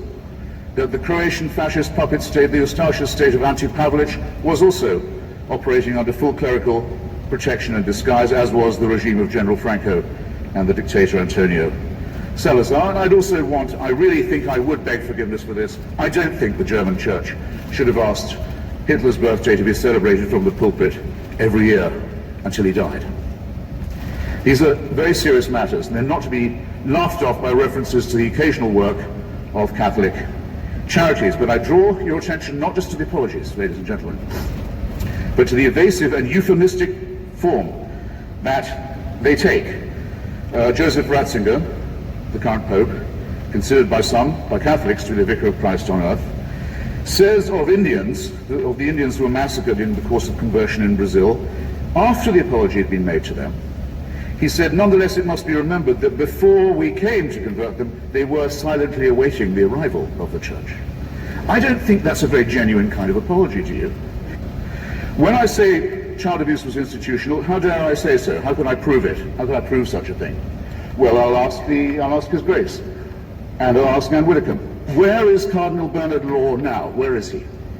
Where is the Cardinal Archbishop of Boston, whose resignation was indignantly demanded, finally, by 50 members of the Church and by the whole laity of Massachusetts, who also demanded his prosecution for the promotion and protection and covering up and apology for and defense of people whose crimes against children are too revolting to specify. And he's not in the jurisdiction of Massachusetts now, as perhaps you know. He's the Supreme Vicar of the Church of Santa Maria Maggiore in Rome, personally appointed by the Pope to that as well as many other important sinecures. And in 2005, this man, a fugitive from justice and from complicity in the filthiest crime that it's possible for a human being to imagine, was one of those voting in conclave to decide who the next Vicar of Christ on earth will be. I don't know. I think I'd like to hear a bit more shame about this. I think I'd like to see a bit more confrontation with the reality of the business. anti-Semitism was preached as an official doctrine of the church until 1964. Do you think that might have something to do with public opinion in Austria and Bavaria and Poland and Lithuania? That the Jewish people were accused collectively as a people of deicide, of the crime of the murder of God in the figure of Jesus of Nazareth. And that anathema on them was not lifted until 64, well after the perpetrators of the Holocaust had stood trial in secular courts and been rightly punished for their actions. How can this church say it has any moral superiority? It has difficulty catching up to what ordinary people regard as common moral and ethical sense, and it still can't make itself apologize properly, and I'll tell you why. Because, and I'll quote again from the encyclicals, it is said of the Crusades, of the complicity with the Holocaust, of the political and diplomatic alliance with fascism, of all of these things, it is said, well, violence was committed, but I'll stress this, I'll underline it, I'll quote directly, in the service of the truth. So how is an apology possible? How is any understanding or undertaking or firm purpose of amendment to be allowed when the original sin, so to say, the radix malorum, the fons et origo, the problem in the first place, is the belief on the part of this church that it does possess a truth that we don't have, and it does have a God-given right, a warrant, a mandate of heaven to tell other people what to do, not just in their public, but in their private lives. And until that is changed, till that fantastic and sinister and non-founded claim is changed, these crimes will go on repeating themselves, being partially denied, partially admitted when it's too late to do anything else, and covered up. I think that there will be an apology for what happened in Rwanda, the most Catholic country in Africa, one of the most Catholic countries in the world, where priests and nuns and bishops are on trial for inciting from their pulpits and on the church's radio stations and newspapers the massacre of their brothers and sisters. And the papacy was silent on this appalling occasion, and everyone in Rwanda knows it. And there hasn't yet been a properly written apology for that disgrace.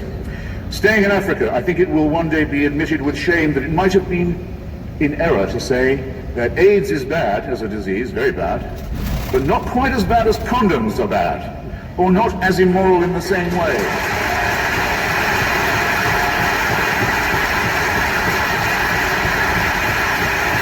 I say it in the presence of His grace, and I say it to His face. The preachings of His church are responsible for the death and suffering and misery of millions of His brother and sister Africans, and He should apologize for it. He should show some shame.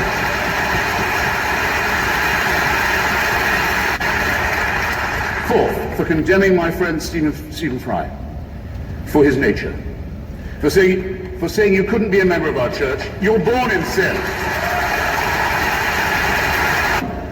He's not being condemned for what he does, he's being condemned for what he is. You're a child made in the image of God. Oh no, you're not. You're a faggot. And you can't join our church and you can't go to heaven. This is disgraceful. It's inhuman. It's obscene. And it comes from a clutch of hysterical, sinister virgins who've already betrayed their charge in the children of their own church. I don't wish any ill on any fellow primate or mammal of mine, even if this primate or mammal claims to be a primate in possession of a secret that's denied to me.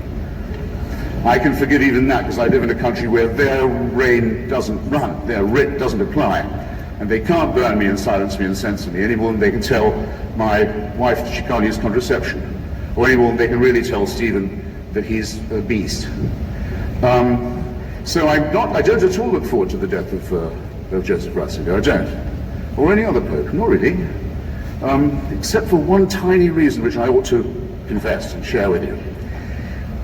When he dies, there's quite a long interval till the conclave can meet. Maybe Cardinal Law will still be on it, to pick another pope.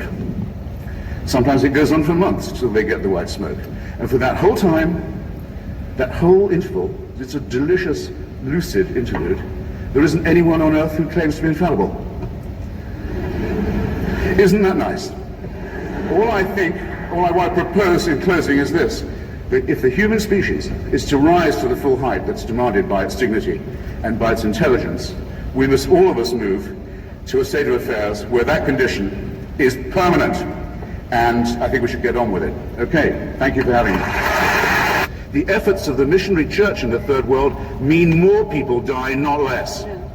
It's as simple as that. More famine, more disease, more ignorance, more random and avoidable death. To the Holocaust, sir, that the church preached that the Jewish people were collectively responsible for the death of Christ until 1964, till nearly 20 years after the Nuremberg trials, may or may not have something to do with the availability of a reservoir of anti-Jewish hatred in countries like Poland, Spain, Italy, Germany, Austria, and elsewhere. I think it does have something to do with it, okay? The Ten Commandments, 3 of them are awe-inspiring. They're about being afraid of a totalitarian figure. 3 of them are ordinary morality. We know of no code of ethics ever found, and the Archbishop bears me out on this, that recommends murder, theft, or perjury. Putting adultery on the same level as that may not be morally advisable. Saying that covetousness should be considered in the same light as a crime, in other words, a thought crime. You're condemned now for something you're thinking, and it may be something that leads you to enterprise and emulation. That's forbidden too. That's very, very iffy, it seems to me, and there's a very iffy part of it which lumps those you mustn't covet in with the animals and the chattels and your property, and those who it lumps in are your womenfolk. Questions. Amazing. I asked, where is Cardinal Law, Bernard Law, and why? I have an authority here. He ducks the question. Anne Widdecombe, sorry, I've got one more thing to say about that. He also says that the church advises against homosexuality. It teaches against it. No, it doesn't. Any more than it teaches against divorce or contraception. Where it can, it bans these things and punishes them and writes them into the criminal code. If all you were doing, sir, ma'am, were offering advice, we could probably be fine with it. No one, though they were asked repeatedly, would say whether they thought Stephen Fry, my friend, was in a state of mortal sin or not. They wouldn't tell you. Something about the question brought out their inner coward. Well, I say that homosexuality is not just a form of sex, it's a form of love, and it deserves our respect for that reason. That when my children were young, I'd have been proud to have Stephen as their babysitter, and I'd told them they were lucky. And if anyone came to my door as a babysitter wearing holy orders, I'd call first a cab and then the police. It used to be believed, I mean, the number of gods now is it's infinite, and a new god is created almost every day by some cult or other, but it used to be that there was a belief that gods were in the trees, in the woods, in the springs, in the sea, in the clouds, and so forth. Polytheism of a kind. Then something a bit more polytheistic, like Olympus, where there was at least a location for the divine, but it was multifaceted. And then monotheism, getting it down to one. So I regard this as progress of a sort, because they're getting nearer the true figure all the time. Where 99% of all species that have ever been on the planet have already gone extinct, leaving no descendants. All of this could be part of a plan. There is no way an atheist can prove it's not. But it's some plan, isn't it? With mass destruction, pitiless extermination, annihilation going on all the time, and all of this set in motion on a scale that's absolutely beyond our imagination, in order that the Pope can tell people not to jerk off. They go out and proselytize, very often, and here's, I can't let your last answer go, very often in the guise of charity. You notice how often that religion, rather than answer the questions that I've put, like, how do you know there's a God? What evidence do you have for it? Which you say, well, lots of good people do good things because they're religious. Well, let's take the most recent pressing case.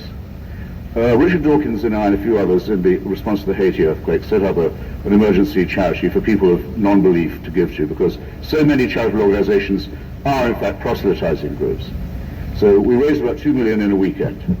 And all that money goes straight. By the way, thank you. If you go to Richard's website, you can find out more about how to donate to this, because it's permanent. It's going to stay in being. All that money went straight to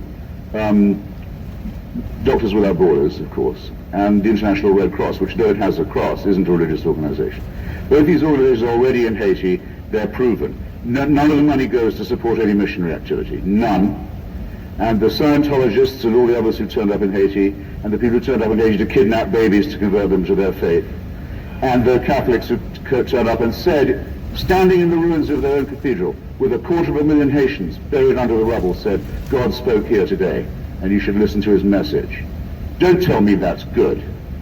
Don't tell me that's good. That's wicked. It's proselytizing. It's proselytizing with the helpless, using them as objects of charity and conversion. It's lying to people. But there's also a lot of wrong to lie. It's wrong to lie to people. And it's giving them false hopes and false explanations for their plight. Now, we're not guilty of any of that. Despairing. I think despair is quite a good starting point myself. I mean, I think it's very good to know that we're born into a losing struggle. I think that the stoicism that comes from that and the reflection that comes from that is very useful. I'm not very impressed by people who say, well, I wish it wasn't true, so I'll try and act as if it isn't. It is true. Everything is governed by entropy and decline and annihilation and disaster.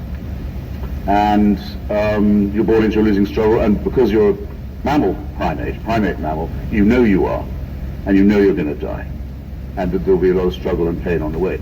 I don't want a world without anxiety and grief and pain and struggle. I can't get it. No one's saying that you can't. But those who offer it to me, I spurn the gift. I don't want what you want. I don't want the feeling of eternal love and peace. Love and peace, very, very overrated in my view. But how do we create, for those who aren't able or don't desire to walk around in despair or to walk around in irony, in a world that can bring tremendous despair? Try it, fine. But I think it's manifestly clear lots of people don't choose that. So what does atheism offer? Well, it offers the chance of living without illusion, which I think it says that philosophy and literature will do a great deal more for you. There's a lot more morality in them. There's a lot more ethical discussion in Dostoevsky, say. Who will present them in our society, in a real society? Who will present them in a way? For now I'm presenting. There is. For now I'm presenting. I can't do. We're going to be very busy. I can only appear in my own person here. I can even say that to some extent it works for me. This irony, I think, is tremendously useful, as is philosophy, especially the philosophy of Spinoza, especially in times of anguish. And the realization that there's no false consolation can actually cheer you up.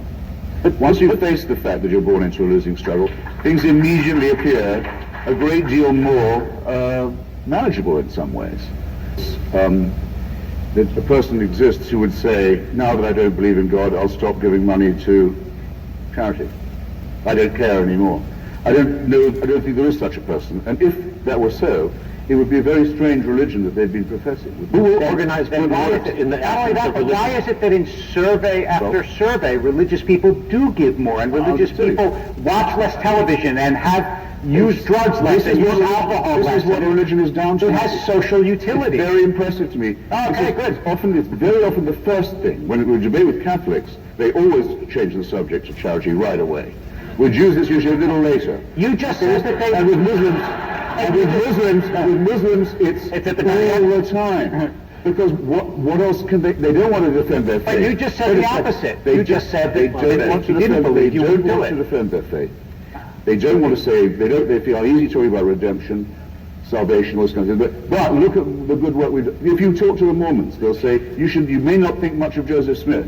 And I say, you got that right. But, boy, you should see our missionaries in Peru. The government will do the work if religion does not. What has this got to do with the existence of God or the validity of religious claims? It has nothing to do with it. Social utility. Which is why it's always introduced as a time-wasting tactic. Wait. Like them. Religion and science can coexist in the same person, that's true. Now, I know Francis Collins. He writes brilliant on the genome, but if you've read C.S. Lewis, you don't need to read him on religion. It's unbelievably naive. Sir Isaac Newton was an alchemist, a very strong, if rather superstitious Christian. He thought the Pope was the Antichrist, might have been onto something there. But very weird, full of very weird beliefs. I thought if you knew the measurements of the old temple, you'd know more than if you understood gravity. Alfred Russel Wallace, who did most of Darwin's work for him, was a spiritualist, would go to table rapping sessions, listening to burblings from the beyond. Joseph Priestley was a Unitarian and believed in the phlogiston theory. Couldn't that be a late? It's really only until, I would say it's only until Albert Einstein, not until, Albert Einstein, that you get a scientist who's also essentially a philosopher of pure mind. That's the great breakthrough. And now you can have private beliefs and be a scientific person, but no one says my science. That's not doable. As a Sufi Muslim, I'm very ruffled by the title of your book. Of all the titles that you likely had at your disposal, did you have to settle for the literal negation of Allahu Akbar? Yes. I thought, thank you for that question. Thank you. Well, it's a very good question, and I'm glad. I wanted to go back to it. Why? Yeah. As I've said, I think that all religions are wrong in the same way, in that they privilege faith over reason, but they're not all equally bad in the same way all the time. I mean, if I'd been writing in the 1930s, I would certainly have said that the Roman Catholic Church was the most dangerous religion in the world because of its open alliance with fascism and anti-Semitism, which the damage from that our culture has never recovered from and never will. But at the moment it's very clear to me that the most toxic form that religion takes is the Islamic form.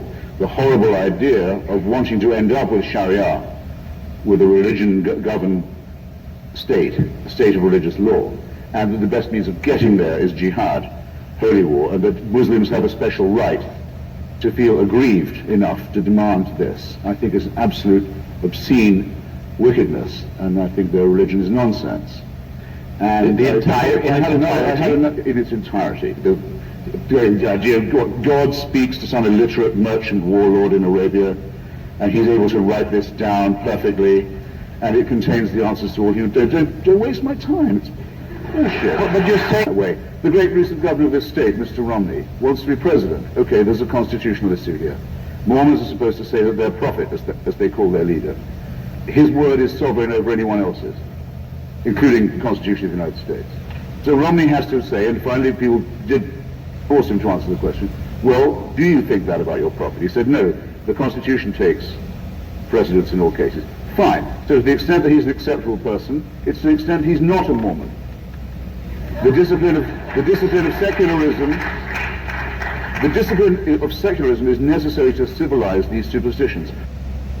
Francis Collins, my new friend, Christian believer, C.S. Lewis fan, commissioner of the Human Genome Project, great physician, great scientist, great humanitarian. He says, he's a pantheist in effect, I think. He goes on a long hike into the mountains, and he comes at one point, I think it's in your home state of Washington, I may be wrong, but I think it's in the Pacific Northwest. He comes on his hike to a point where there's a triune waterfall, a 3-in-1 waterfall falling, and yet arrested in its fall because it's frozen. It's a frozen water trinity. Anyone who understands harmony, symmetry, the beauty of nature will understand what Dr. Collins is saying. He says, in his own account, he says, at that point when seeing it, I fell to my knees and I accepted Jesus Christ as my personal Savior. Some of you may have had similar experiences, I don't know.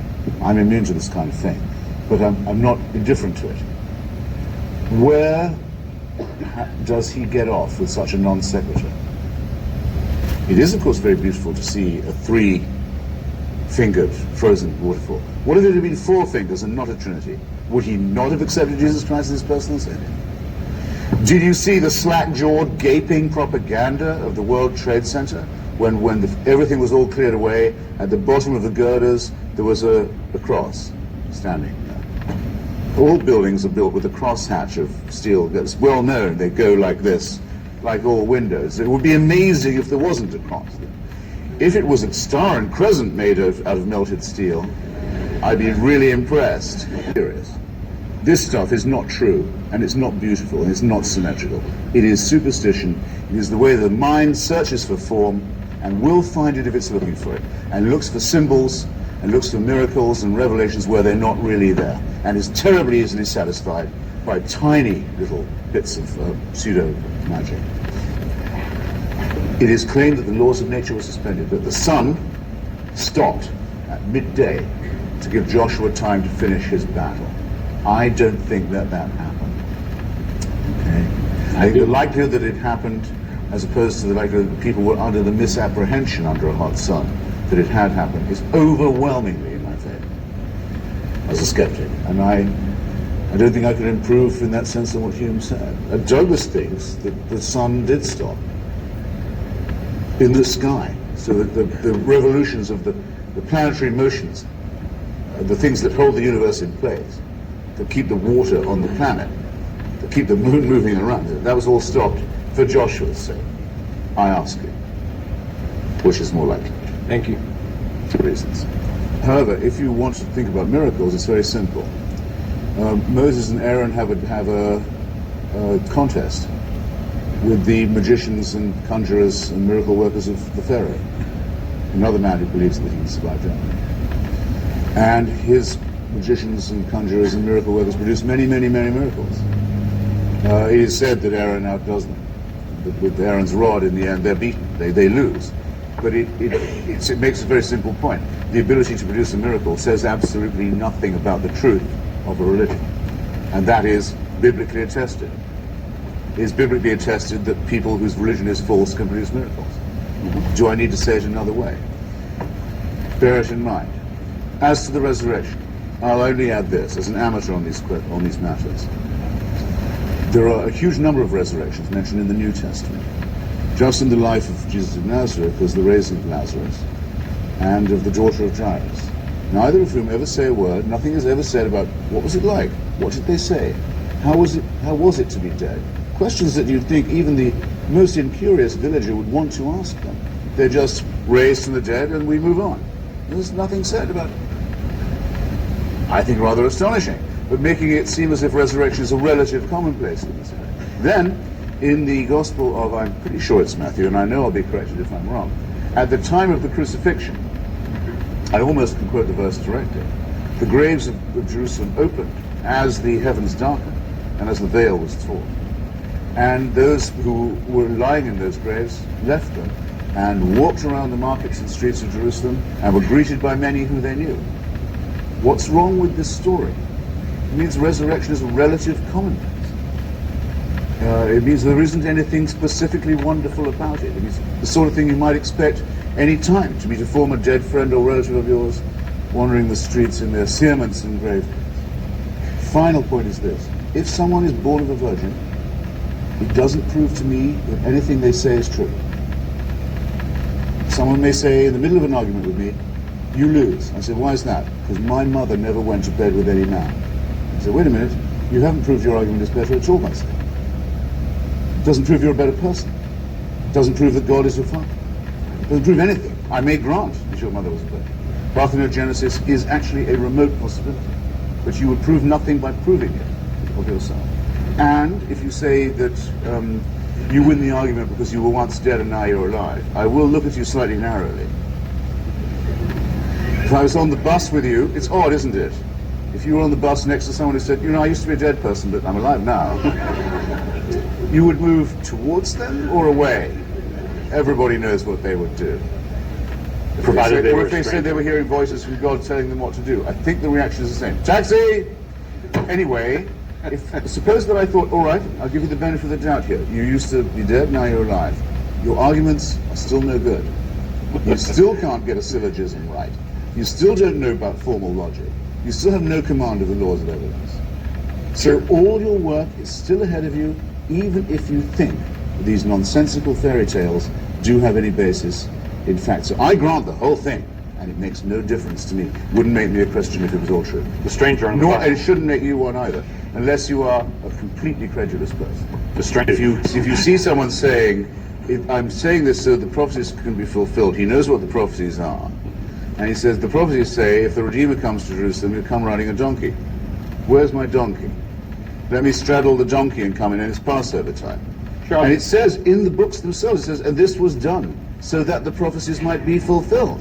So it's a self-conscious engineering of what would be laughable to call predictive. I'll give you the donkey. The donkey could have been arranged.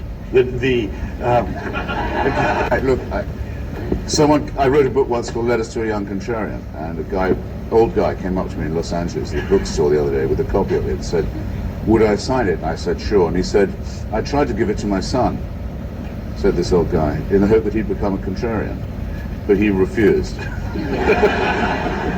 I know, I just think, that's what I assume faith must be, is the willingness to assume what you have to prove. and to come before an educated audience and say, it's true because it's in the Bible. And I believe in the Bible because it's true. I used to hear when I was a kid, Jesus loves me, this I know, for the Bible tells me so. I don't think that's evidence. I don't think that's argument. But if it's faith, I suppose that's what it must be. But you just assumed and asserted what you were asked to prove. Sure, I have faith in the Bible. I can't have escaped your attention, can I, ladies and gentlemen? The Bible, like the Quran and like the Torah, is man-made, not God-made. It's a human-made literary accretion full of plagiarism, contradiction, fragmentation, and so on. It's like every other book ever written. And there's nothing divine about it, and the appeal to it saying, I can trump anything you say because here's God's word on the page, is a contemptible way of arguing. I wrote a logic textbook. Does that make logic man-made? Logic is man-made, yes. Yeah. So there's no reason to follow it then? No. If I reject the Bible because it's man-made. Logic is the attempt by humans to make sense. It isn't a divine endowment that we possess.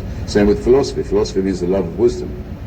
We don't say it's the revelation by... You say what you have is revealed. Now, here's the way of clarifying the difference between us. Somebody asked earlier. I don't claim to know more than I can. Everything I've said this evening, I back by assertions, evidence, argument. Douglas Wilson, just as modest and friendly and tender a chap as I am, says, yeah, but I have an advantage over Christopher, because I know what God wants, and I know what he says in his book. I have access to higher authority. Now, what I want you, I'll ask him, but I don't care, I've asked him before. You have to ask him. How does he know that? And by what right does he claim to know the mind of God? And if you were a serious spiritual person, wouldn't you think it was a bit much that someone said they could come before you and tell you what God wanted? We've been here maybe 100,000 years. Richard Dawkins thinks maybe 250,000. I'll take 100. 100,000 years. For 98,000 of those years, if you're a Christian, you have to believe heaven watched with folded arms. Most people died of climatic crises in Africa, or just watched their children die as soon as they were born, or saw them perhaps struggle for a few years. Life expectancy maybe 25. People dying of their teeth, of revolting deficiency diseases, misery, struggle, famine, turf wars over women, turf wars over territory, terror at any supernatural seeming event, an earthquake, a comet, everything a nightmare, a mystery, no germ theory of disease, fear, trembling, but slowly, gradually, struggling onward to become Homo sapiens. For 98,000 years, heaven watches that, not caring, and then says, 2,000 years ago, it's time to intervene. Why don't we give God a son and murder him cruelly in an illiterate part of the Middle East? That ought to solve it. That's what you have to believe to be a Christian. Well, I invite you to believe it. But I can't envy you the sheer strenuousness, the unbelievable contempt for evidence, the fantastic indifference to everything that humanity has actually succeeded in finding out about itself and its cosmos and its species, that you need to keep this little cult alive. I invite the audience to join the thought experiment, but I shall of course lead you in the prayers. Picture, if you will, the following, that it is conclusively demonstrated that the figures of Abraham, Moses, Jesus, Muhammad, Joseph Smith, all the other imposters are nothing more than that. Legendary or mythical or fraudulent figures. Are you going to start screwing in the streets? Are you going to start stealing each other's property? Are you going to start not caring about one another or your children? Are you going to have no source for your ethics and your morals? I submit that this is not so, and that those who said to you that the source of morals and ethics must be in some sense godly or supernatural have been fooling themselves and trying to fool you. If there was no God and if there were no prophets and no revelation, our moral dilemmas would be exactly as they are now. Who doubts it? That's my answer. Severe that For me, it's become, especially over the last 20 years or so, since first the fatwa against Salman Rushdie that extended violent Islamic religious theocratic terrorism right into the heart of our own culture, but then the subsequent events that no one has any difficulty picturing, that for me it's become a survival question. I think the parties of God really sincerely intend the destruction of everything I know of and care about that's worth defending. And I, in turn, sincerely wish, hope to defeat them. And I make no sectarian exemption for this. The Messianic Jewish settlers on the West Bank who think that by stealing other people's property they can bring on the Messiah are my foe. So are the people in the Muslim Brotherhood, sometimes disguised as Hamas, who claim in that name to be their enemy. So is the appalling idea, very now imminent, that our worst nightmare is about to occur, that an apocalyptic regime, an apocalyptic theocracy, in this case in Persia, will acquire apocalyptic weaponry, something we've all been dreading for a long time. It's about to be upon us. And of course the attempt to stultify American children and American culture by teaching pseudoscience and nonsense in the schools as we try and celebrate the anniversaries of Darwin and Lincoln. All of this to me is the same fight. And I've decided to devote my life to making sure that reason and secularism and their cognates, democracy and civilization, are not destroyed in this way, that the victory goes instead to our side. Voila. Every one of you knows the genital mutilation community, entirely theocratic. The suicide murder community, almost entirely theocratic. The shall we terrify children by telling them about hell as a consequence of masturbation community is entirely theocratic. The ruin, actually the child abuse community in general, more or less, it slightly irritates me to have to appear with spokesmen for great religions who always act as if they've got absolutely nothing to apologize for, when the reverse is the case. Talk about that, please. Yes, by all means, if I'm allowed to say again that I find I'm pushing at another open door. Now we have a rabbi who doesn't believe that God is all-powerful, or omniscient, or omnipresent. I mean, what next? I don't know. These are concessions. It normally takes me hours to wring from people.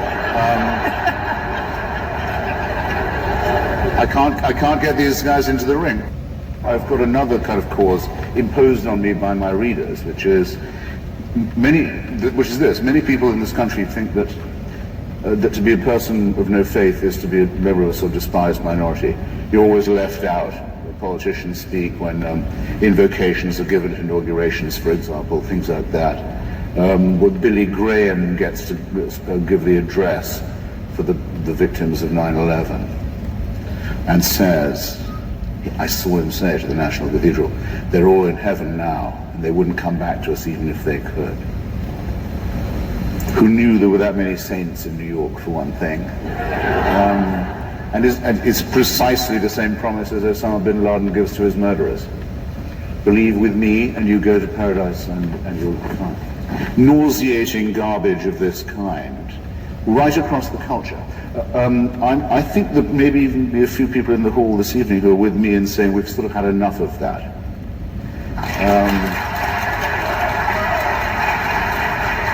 We are not spoken for by religious pigmouths, and we think we have the right to live where we do actually live, which is in a secular country with a democratic secular constitution and declaration that says you don't have to believe any of this, and the government may not support it by your tax dollars. And this is a struggle of great importance, both at home and against our theocratic enemies abroad. And that one of the pleasures now of secularism, quite apart from trying to increase the misery of the other team, is that you're helping to defend the United States Constitution against all enemies, foreign and domestic. Raise your hands, those who say aye. Good. Far too few. But it will improve. There are things that a normal, morally normal, even if they're morally average or mediocre person, would not unprompted do.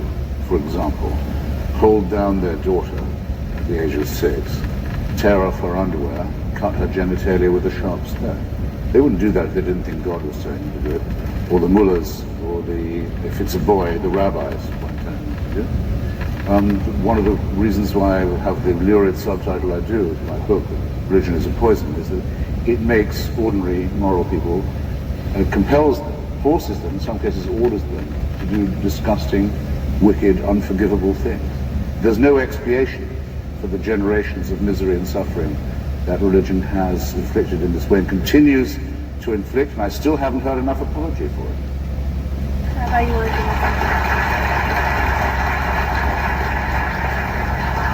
Christopher, I've got to call you down on referring to circumcision as genital mutilation.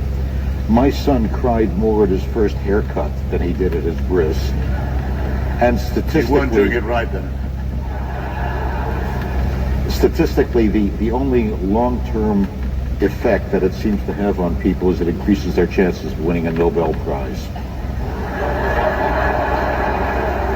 I can't find the compulsory mutilation of the genitals of children a subject for humor in that way, or flippancy in that way. Maimonides says very plainly that it's designed to repress sexual pleasure, to deprive a male child as far as possible of the opportunity of that. The full excision, not just the snip or the full mandatory covenant is fantastically painful, leads to trauma, leads to the dulling of the sexual relationship, and can be in itself life-threatening at that moment. We have the records, I can show them to you, of hundreds and hundreds and hundreds in the United States of boy babies who've died or had life-threatening infections as a result of this disgusting practice. That a person as humane as yourself can sit here and think of that as a fit subject for humor shows what I mean. Religion makes morally normal people say and do disgusting and wicked things, and you've just proved my point.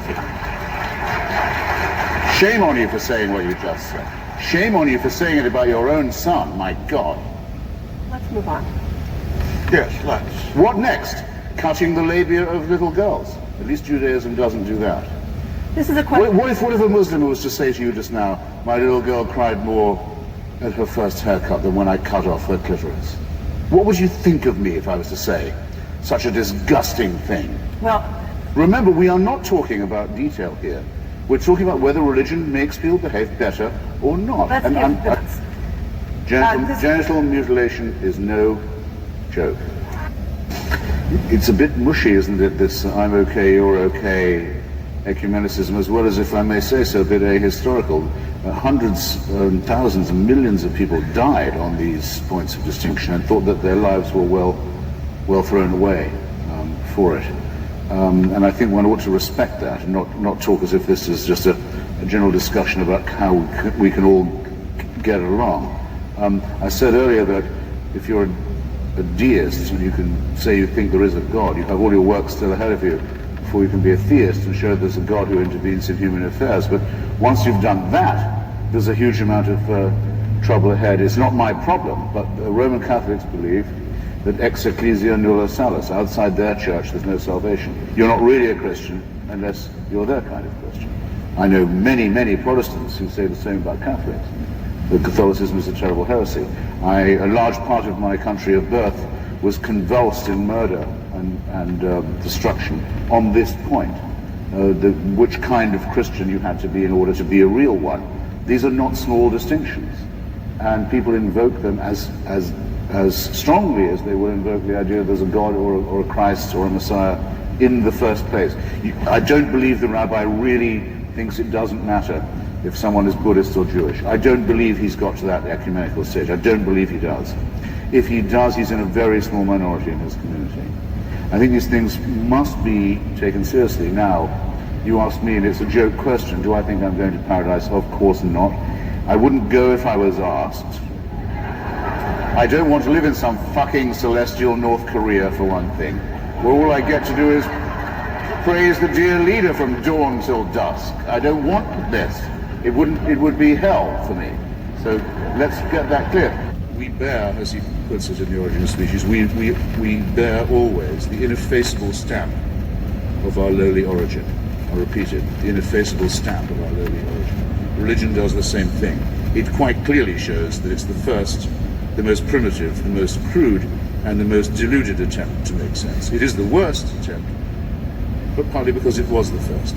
So the credit can be divided in that way. And the worst thing it did was to offer us certainty, to say these are truths that are unalterable, they're handed down from on high, we only have to learn God's will and how to obey it in order to free ourselves from these dilemmas. That's probably the worst advice of all. Heinrich Heine says that if you're in a dark wood on a dark night and you don't know where you are and you've never been through this territory before, you may be well advised to hire as a guide the local mad, blind old man who can feel his way through the forest, because he can do something you can't. But when the dawn breaks and the light comes, you would be silly if you continued to operate with this guide, this blind, mad old man who was doing his best with the first attempt. To give you just two very contemporary examples, to have a germ theory of disease relieves you of the idea that plagues are punishments, that the church used to preach, that plagues come because the Jews have poisoned the wells, as the church very often preached, or that the Jews even exist and are themselves a plague, as the church used to preach when it felt strong enough and also was morally weak enough and had such little evidence. You can free yourself from the idea that diseases are punishments or visitations. If you study plate tectonics, you won't do what the Archbishop of Haiti did the other day, speaking to his sorrowing people after his predecessor had been buried in the ruins of the Cathedral of Port-au-Prince, along with 250,000 other unfortunate Haitians whose lives were miserable enough as it was, and to say, with the Cardinal Archbishop of New York standing next to him, that God had something to say to Haiti, and this is the way he chose to say it.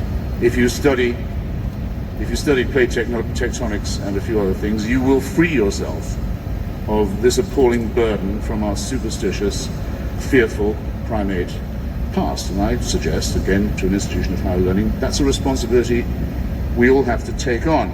Don't you think there's something to be said for considering unfalsifiability when constructing hypotheses? For example, Albert Einstein staked his reputation. He said, if I'm wrong about this, then there will not be an eclipse at a certain time of day and month and year off the west coast of Africa, and I will look a fool. But if I'm right, there will be one.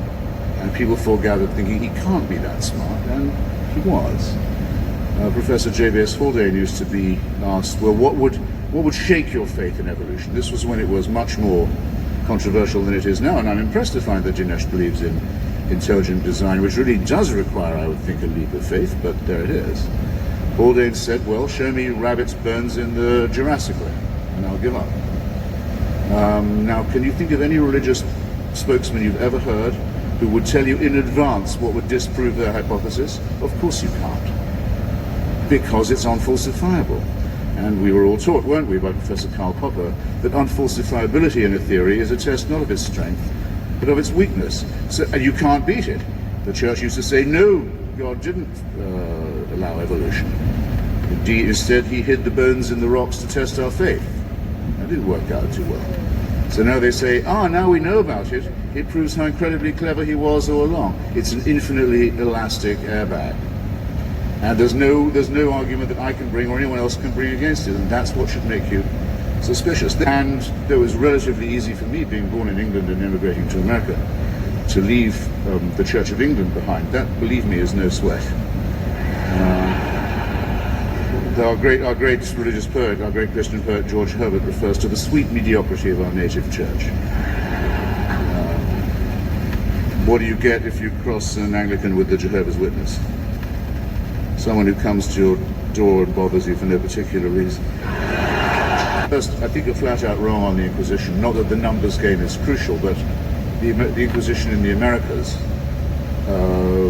caused Father Bartolomeo de las Casas to convene a great meeting at the University of Salamanca to consider whether the Christian world should ever have gone as conquistadors, because the genocidal price paid by the people of old Colombia, pre-Colombia, was so high. Slavery, torture, burning. No one knows what the numbers are, but they're horrifying. Second, the 30 Years' War has to be considered a war of religion, and we don't know how many people were killed there either, but the retarding of civilization was absolutely gigantic. as well as the appalling harvest of innocent population. Third, at the beginning of the First World War, a clash of empires, all of the imperial leaders were, in a sense, theocrats. The Ottoman Empire was a theocracy by definition. Kaiser Wilhelm II was the head of the Protestant Church in Germany. The Tsar of Russia was the head of the Russian Orthodox Church in Russia. The King Emperor of Britain, George V, was the head of the Church of England, as you say, rightly founded on the family values of Henry VIII. Civilization has not recovered from the retarding process of that war either. In fact, we never will get over what happened in that war. And those are wars of religion. Of the others, I would actually say Pol Pot had a very extreme idea of a restoration of the old Buddhist authority known as the Angkar. But let me not quarrel too much. What was wrong with these heroic mass murderers? That they all thought that they could bring about an ultimate history. They all thought that with them, history would be consummated. History would in fact come to an end. They were messianic. The whole problem to begin with is the idea that human beings can be perfected by force, or by faith, or by conquest, or by imposition. That can take an explicitly religious form or just another messianic form, but it reinforces the point I began with. Take nothing for certain. Don't believe in any absolutism. Don't believe in any totalitarianism. Don't ask for any supreme leader in the sky or on earth, for that way lies madness and torture and murder, and always will.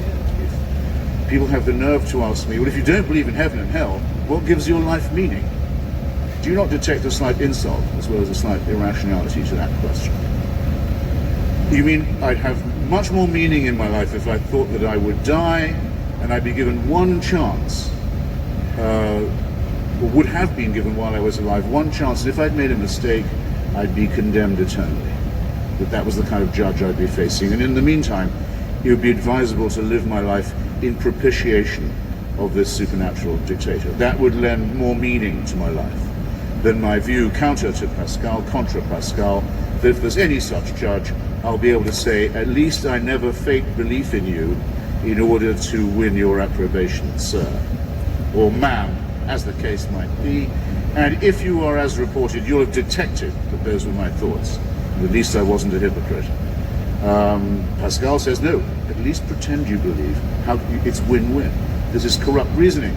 It's the reasoning of a huckster. And it lends no meaning to life at all. Still, why do I care? For example, why do I care? Why do I care about Rwanda? Why do I care about my Iranian friends fighting theocracy? Why do I give up my own time to them? Well, I'll tell you why. And I hope, and I'd say it, I suppose, at the risk of embarrassment. It gives me great pleasure to do so. I like to feel that since we only have one life to live, that I can help people make it free as best I can. Which it is most essential for business struggle against theocracy, which is the original form that dictatorship and violation of human rights actually takes.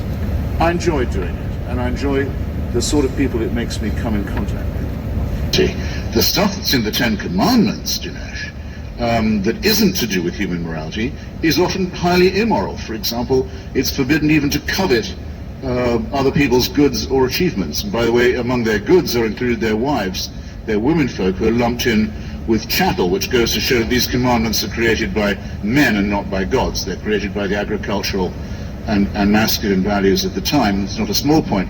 But there's nothing, for example, to condemn the abuse of children. There's only a vague demand that parents be respected. After all, this is coming from, apparently, a father. There's nothing against racism. There's nothing against slavery. There's nothing against genocide. Partly because in these and ensuing chapters, all those things, racism, genocide, slavery, are actually going to be not just recommended, but enjoined, made an actual injunction on the children of Israel. They're going to be told to do these things. So, just bear in mind, ladies and gentlemen, if you do want things to get a little warm later on, that I, for one, will take it as extremely insulting if any person of faith makes the assumption that their faith gives them a moral edge on me.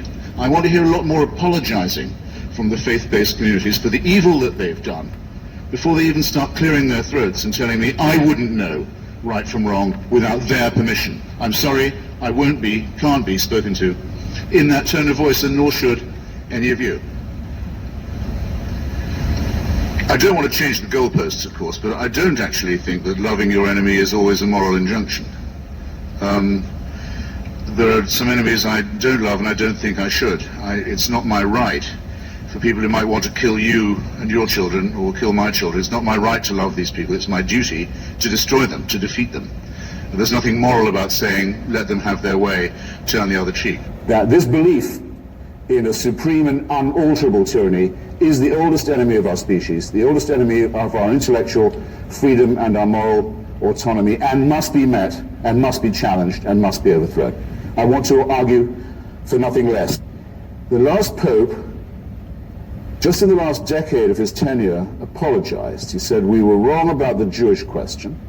We probably shouldn't have said for so long the Jews were responsible for the murder of Christ.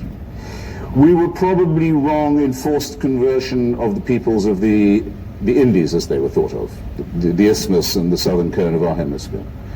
We were certainly wrong. We owed apology to the Muslims for the atrocities of the Crusades. We owe an apology to the Eastern Orthodox churches for the incredible butchery to which they, our fellow Christians, were subjected by us, the Roman Catholic Church. And we probably owe an apology to the Protestants for saying so many awful things about them and torturing and burning and killing them too. So having now said we were completely wrong and completely cruel and completely sadistic and completely violent and retarded human civilization for that many centuries in that many countries and continents, we're quit. And now we can go back to being infallible all over again. There are people who on faith will accept being spoken to in that tone of voice and in that way. But I, ladies and gentlemen, am not one of them. And I don't think there's any form of persuasion that should allow you to be spoken to as if you were serfs or slaves either. Now I noticed it was by a slight work of illusion, a bit of tap dancing there, that Dr. Turek went from being a deist to a theist, and then from being a theist to a Christian. Now I know he does not believe in the existence of the sun god Ra. I'm practically certain he doesn't believe in the existence of Zeus.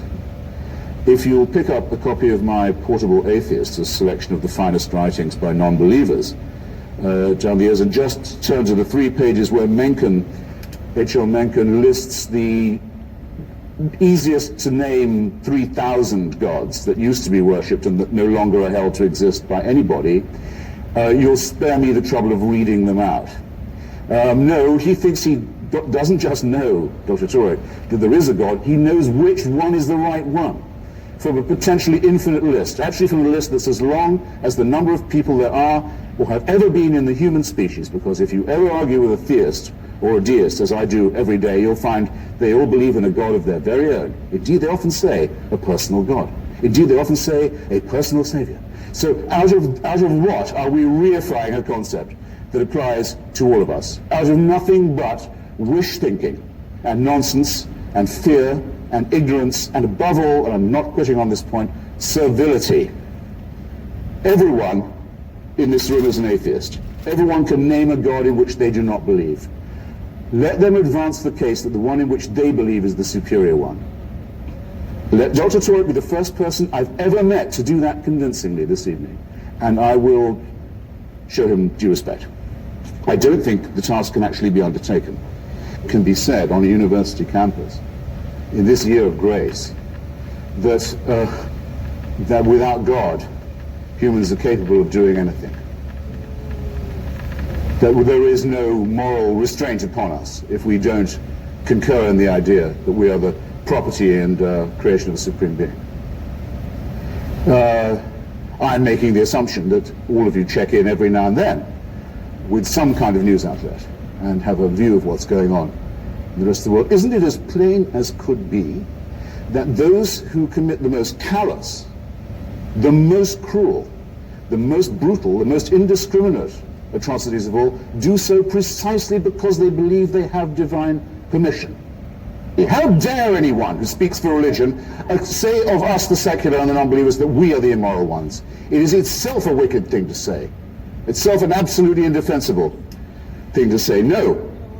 The decapitation on the bus is going to be done by someone who thinks God is telling him to do it. Smerdyakov is actually the stupidest character in Dostoevsky's novel. He's the one who makes this proposition.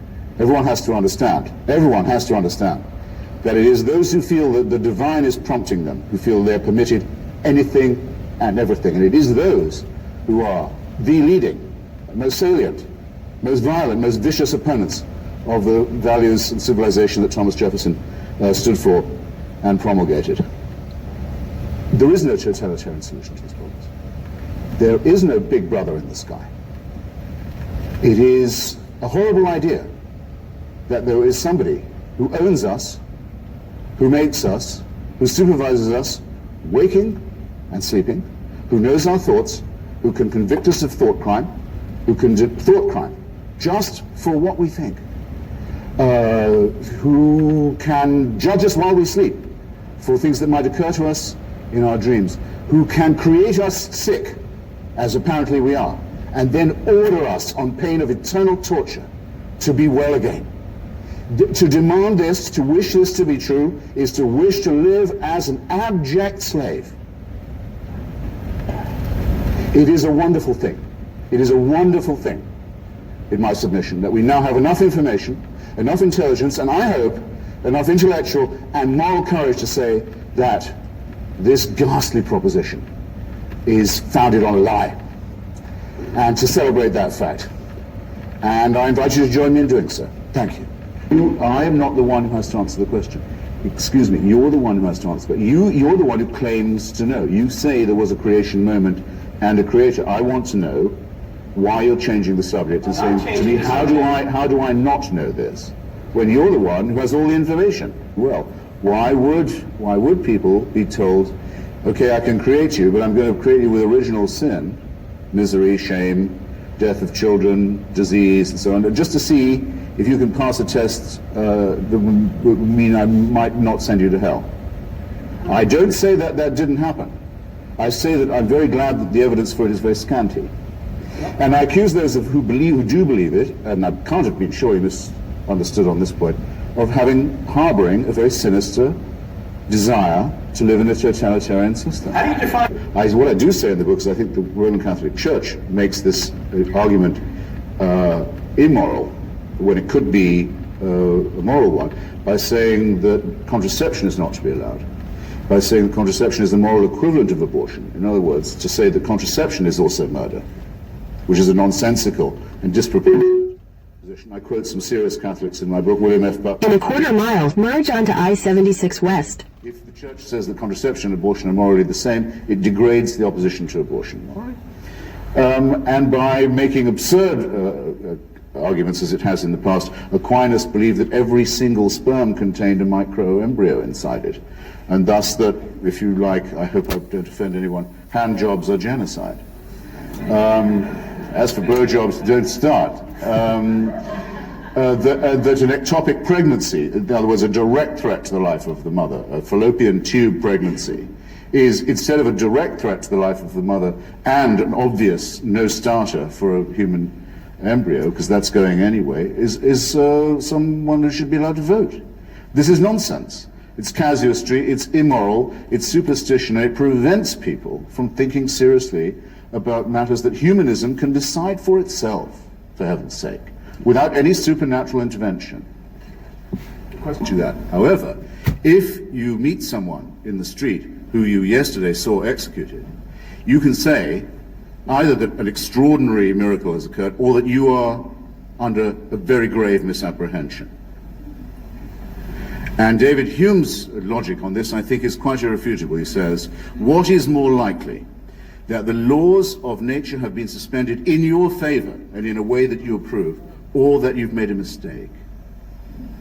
And in each case you must, and especially if you didn't see it yourself and you're hearing it from someone who says that they did. I would go further and say the following. I'll grant you that it would be possible to track the pregnancy of the woman Mary, who's mentioned about 3 times in the Bible, and to show that there was no male intervention in her life at all, but yet she delivered herself of a healthy baby boy.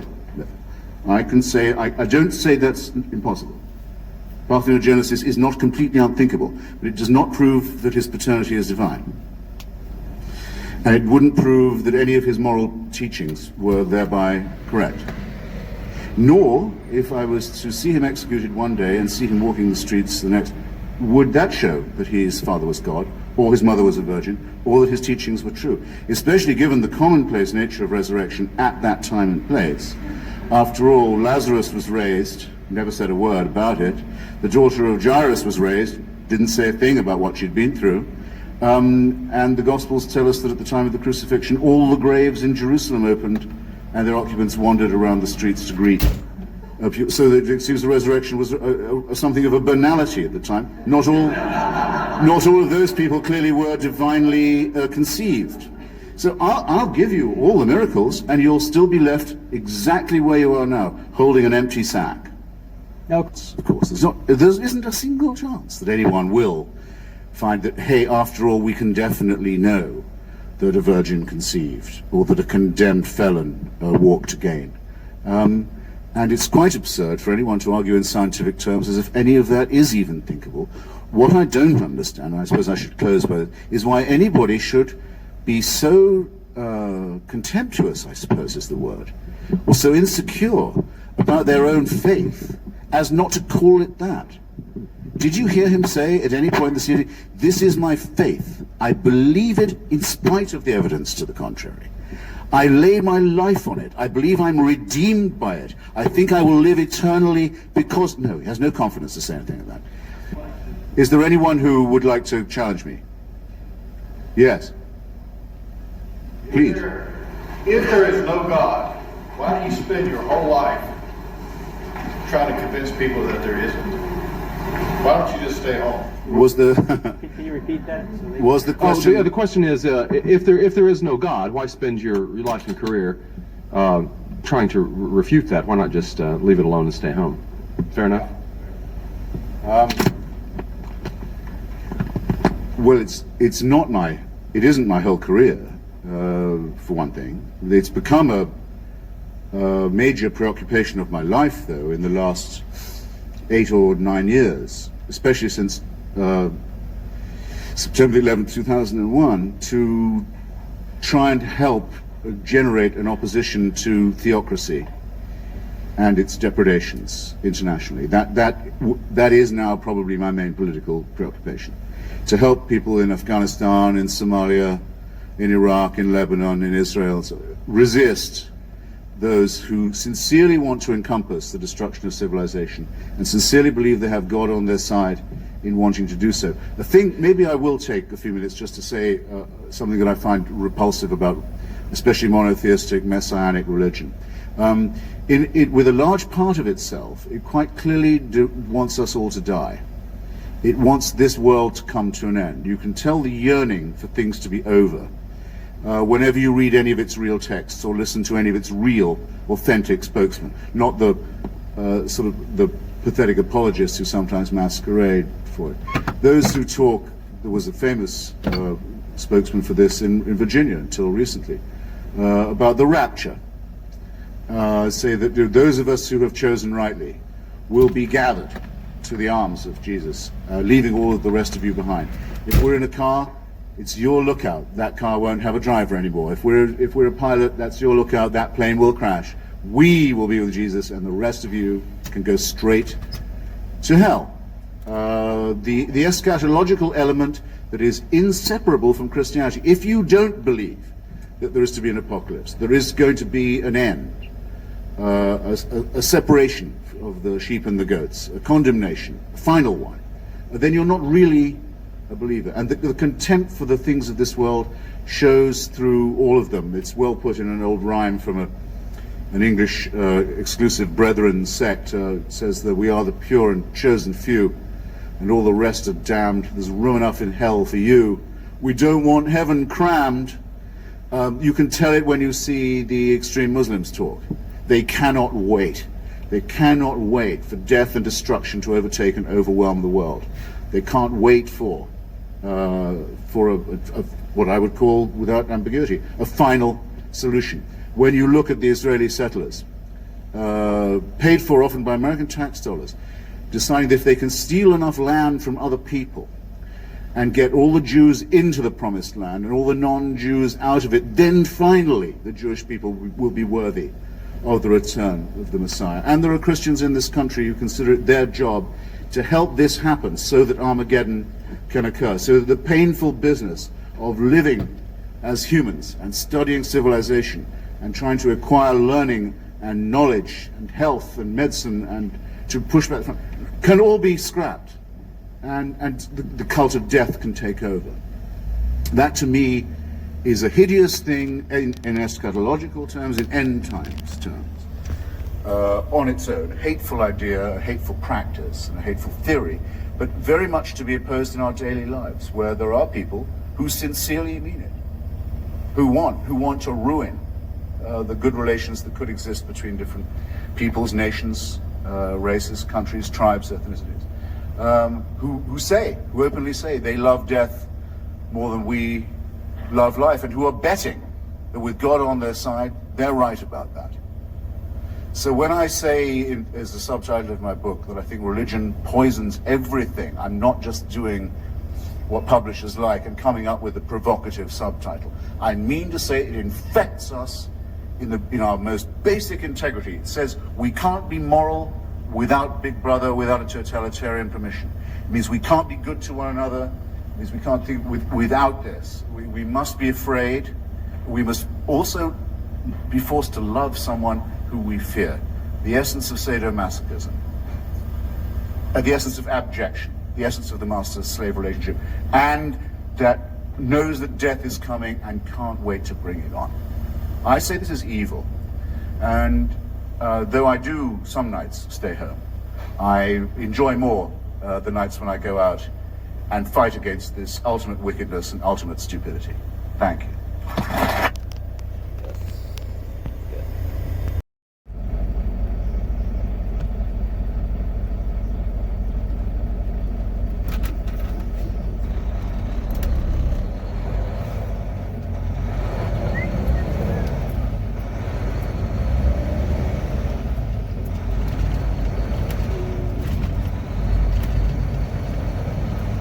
In a quarter mile, merge onto I-76 West.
In 2 miles, take exit 57 for US 22 west toward Pittsburgh.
In half a mile, take exit 57 for US 22 west toward Pittsburgh.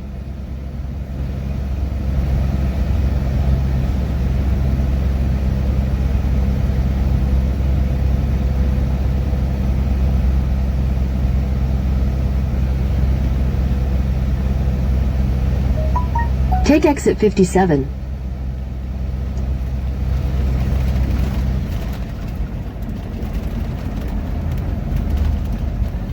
Continue for 3/4 of a mile.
In 1,000 feet, keep right. Follow signs for I-376 west, US 22 west. Keep right.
is this? The address they give me is possible. It may actually not be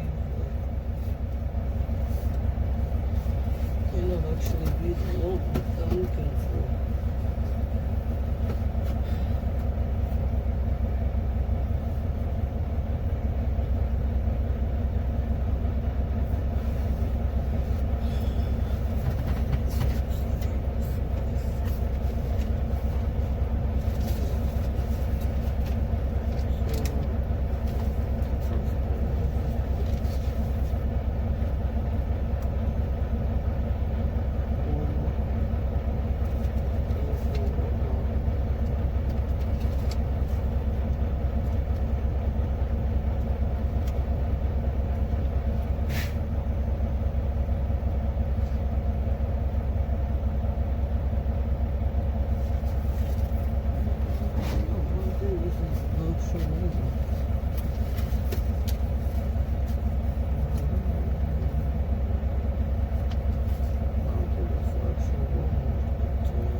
There's another sign.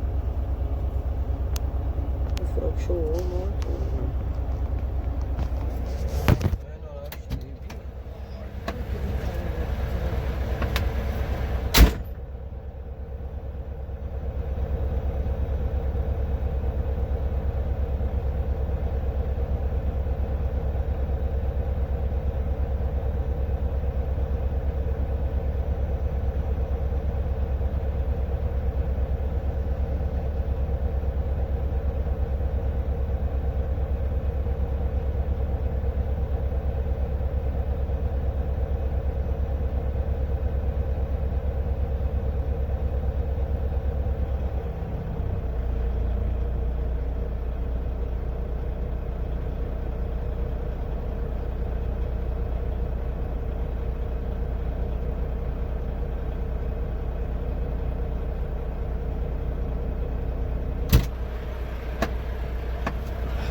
How you doing today?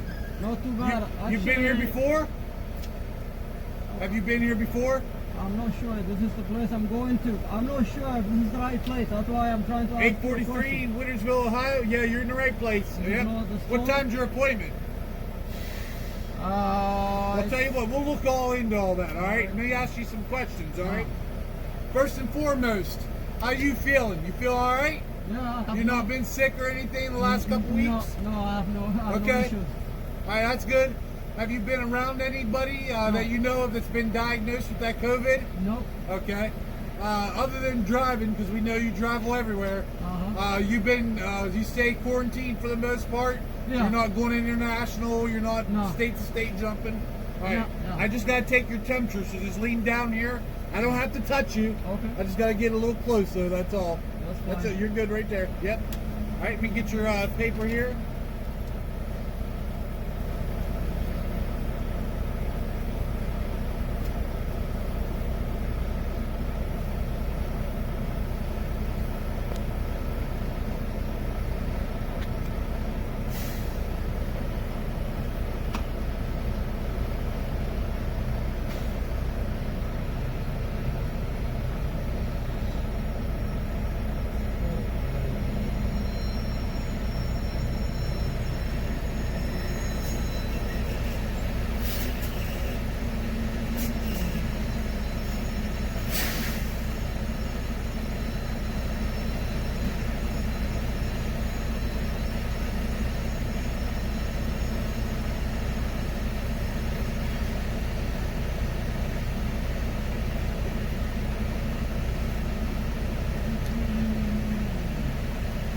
Okay, so your appointment is 1900, which is 7 o'clock tonight. Okay? Oh, okay. You can come back here at 6. Okay. So you got a few hours yet, alright? Yeah. Yeah, just go down, turn around as far as you want to, head back out, come back at 6 o'clock. Okay, thank you. Thank you. Yep.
Truck stop nearby. Truck stop.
necessary for pictures.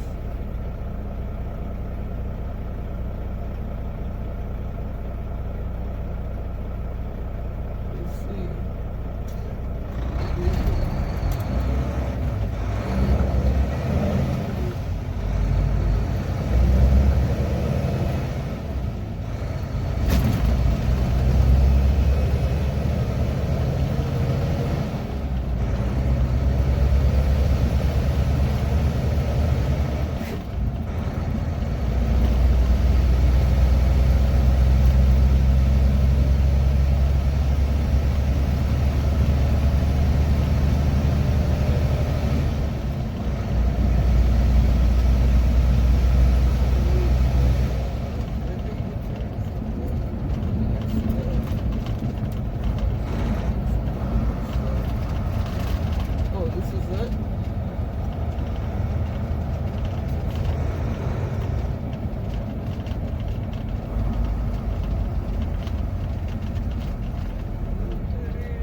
I can take you right there.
Make some delivery.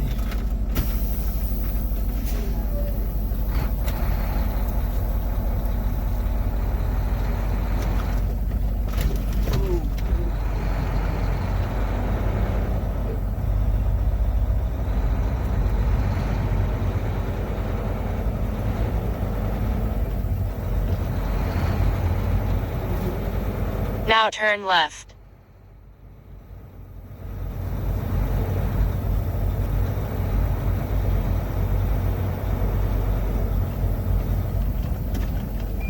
After half a mile, turn right.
just out of sight. She's my little satellite. She's my little satellite. Fly so far away. Satellite, satellite, satellite. At the end of the road, turn right onto Lover's Lane. Where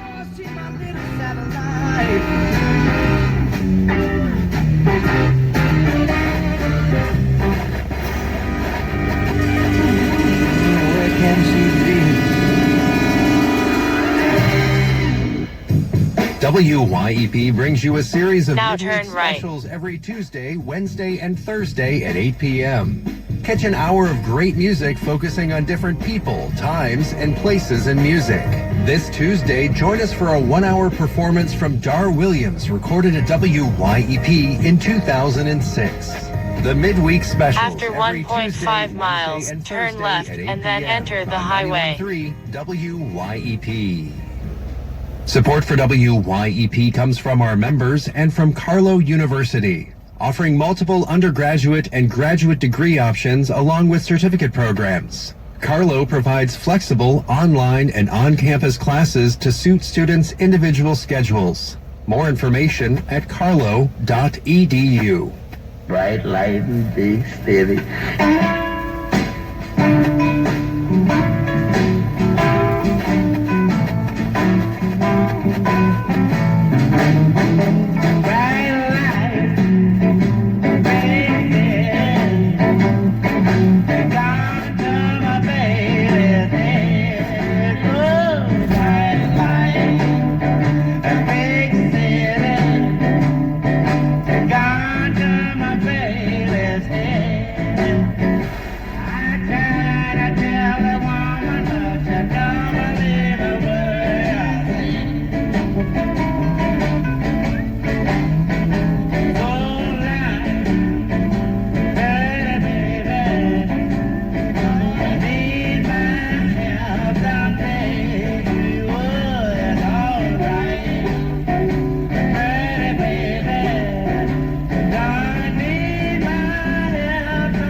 Children have a hard time when mother is gone. Mother is gone. Motherless children have a hard time when mother is gone.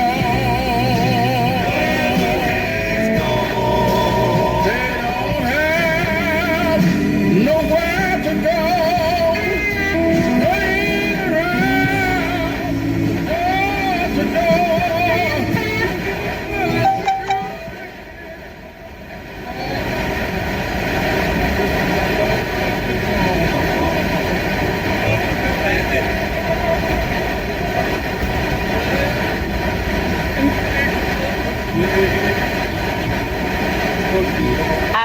quarter of a mile, turn left and then enter the highway towards US 22 West.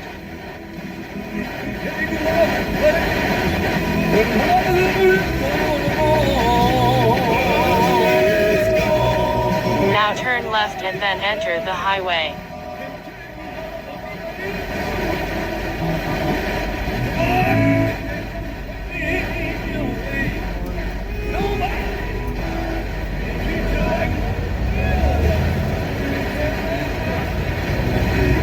After a quarter of a mile, enter the highway US 22.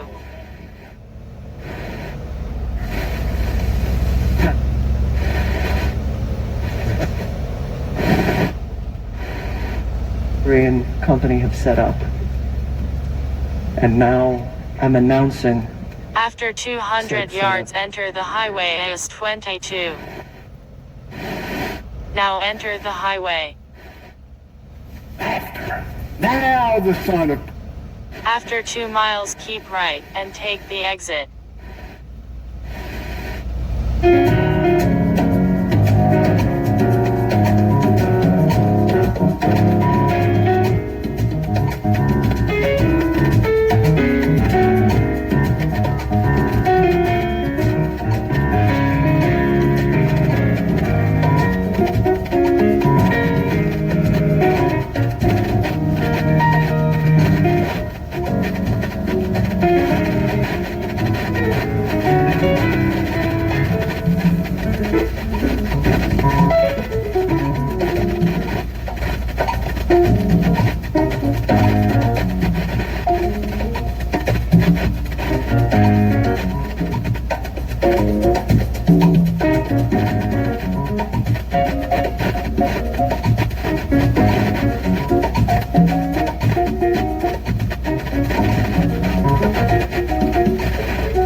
After 1 mile, keep right and take the exit. Cause I don't wanna feel a thing no more, hell no. I just wanna sip till the pain wears off. Pour me another round. Line up and knock 'em down. 2 more, let's go. Cause I ain't never heard like this before. Don't wanna think about her, wear a ring without her. Don't wanna hit the karaoke bar, can't sing without her. So make them drinks strong, cause brother, she's got. After a quarter of a mile, keep right towards Wintersville, 043, Carrollton. See the truth. She's probably making out on the couch right now with someone new. Yeah, I'ma need some whiskey glasses if I'm gonna make. Now keep right and take the exit. After a quarter of a mile, turn right onto Canton Road.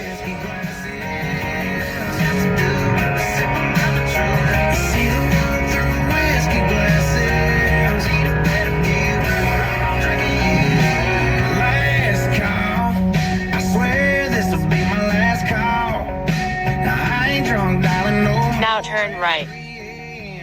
Mr. Bartender, hit me again. Don't wanna think about her, wear a ring without her. Don't wanna hit the karaoke bar, can't sing without her. So make them drinks strong. After 1.5 miles, turn right.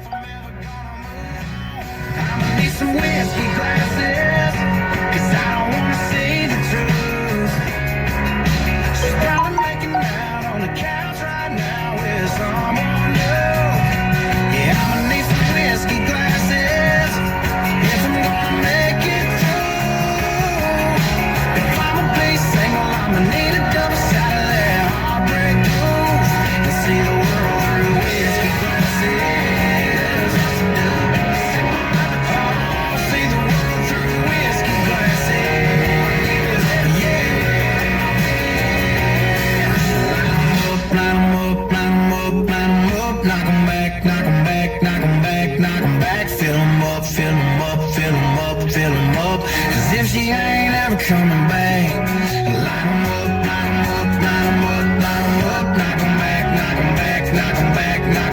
fill 'em up, fill 'em up, fill 'em up, fill 'em up. 'Cause if she ain't ever coming back, I'ma need some whiskey glasses. 'Cause I don't wanna see the truth. She's probably making out on the couch right now with someone new. Yeah, I'ma need some whiskey glasses. After a quarter of a mile, turn right. Be single, I'ma need a double shot of that heartbreak blues and see the world through whiskey glasses. Now turn right.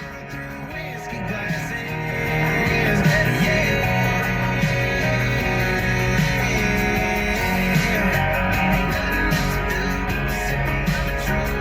After a quarter of a mile, you will reach your destination.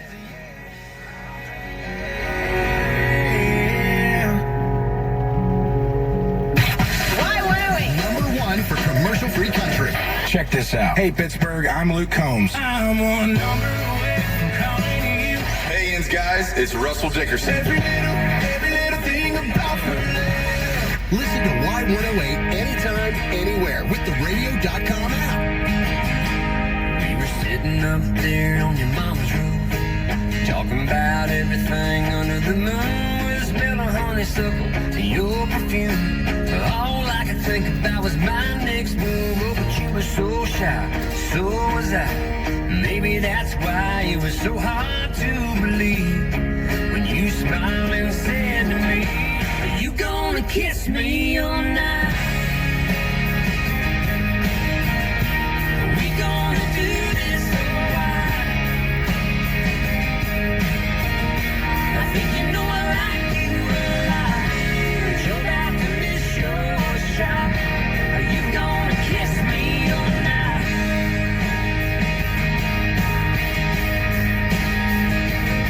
It was the best dang kiss that I ever had, except for that long one after that. And I knew if I wanted this thing to last, sooner or later I'd have to ask for your hand. So I took a chance, bought a wedding band, and got down on one knee. You smiled and said to me, are you gonna kiss me all night? Are we gonna do this all right? I think you know I love you a lot. I think we got a real good shot. Are you gonna kiss me all night?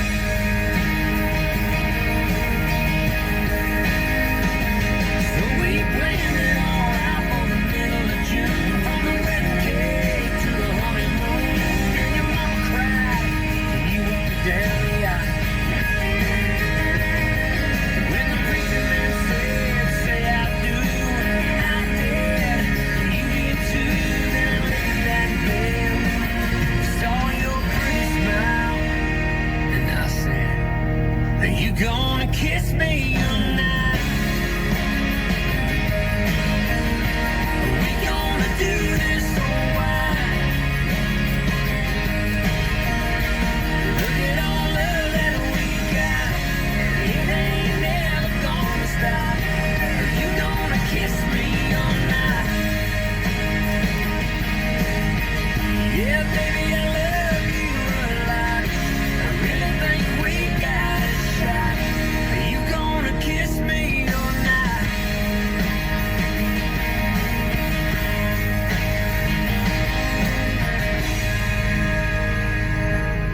You're listening to Pittsburgh's Country Y108. Country stars just seem to be dropping songs out of nowhere, just randomly putting it on their social media and saying, here you go, fans, enjoy. The latest one to do that, Thomas Rhett. He put a song on his Instagram. We got it up on ours, Y108 Pittsburgh. Go check it out. And here's another new song from him, Be a Light.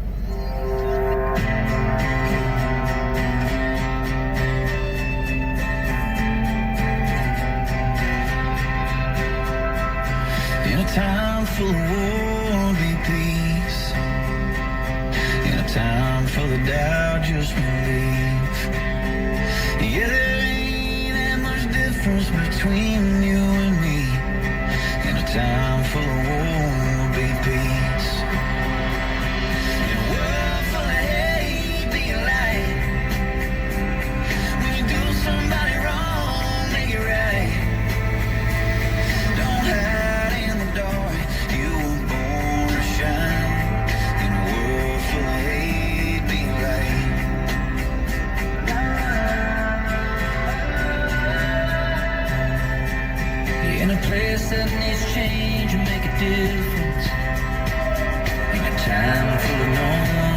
useless. Cause life is but a breeze, better live it in a place that needs to change, make a difference. In a world full of hate, be alive. When you do somebody wrong, make it right. Oh, don't hide in the dark, you were born to shine. In a world full of hate, be alive. La la la la la la la. La la la la la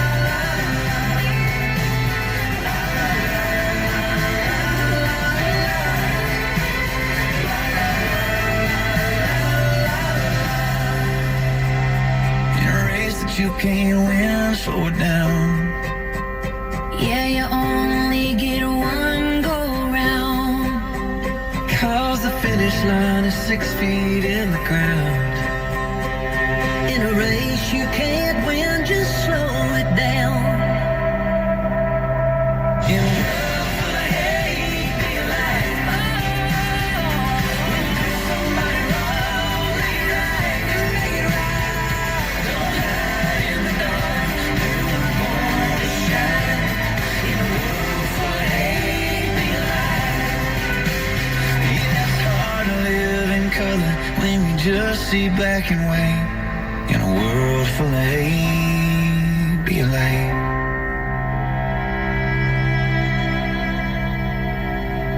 Y108, it only feels like worlds away.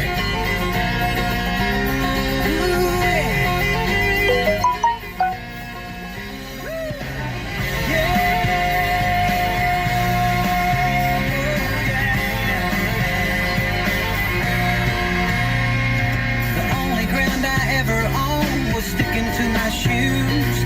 Now I look out my front porch at this panoramic view. I can sit and watch the fields fill up with rays of golden sun, or watch the moon lay on the fences like that's where it was hung. My blessings aren't in front of me, it's not about the land. I'll never beat the view from my front porch looking in. There's a carrot top that can barely walk with a sippy cup of milk. A little blue-eyed blonde with shoes all wrong, cause she likes to dress herself. And the most beautiful girl holding both of them.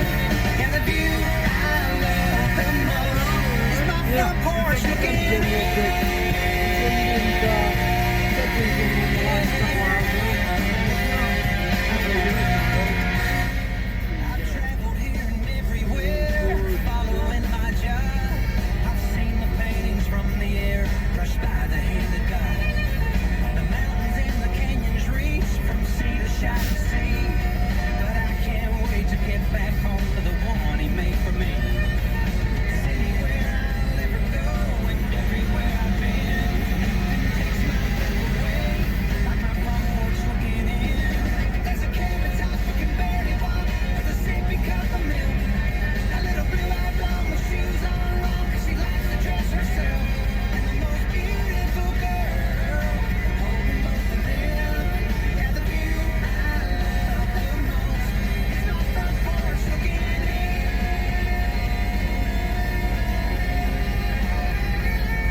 little One Beer featuring Lauren Elena and Devin Dawson. Y108, #1 for commercial-free country. 17 in a small town. Weak knees in a CVS. Door locked in the bathroom. What's it gonna be waiting on that test? Never thought that they'd be putting those life plans on the shelf. A couple American babies raising one up theirself. One beer turns into a lit cigarette, burning into a 2-beer buzz. 3 beers turns into 5 and 6, then a love drunk kiss in the back of that truck. Just like that, everything rearranges. Life changes out of the blue. It's just a Bud Light, but ain't it funny what one beer can turn into?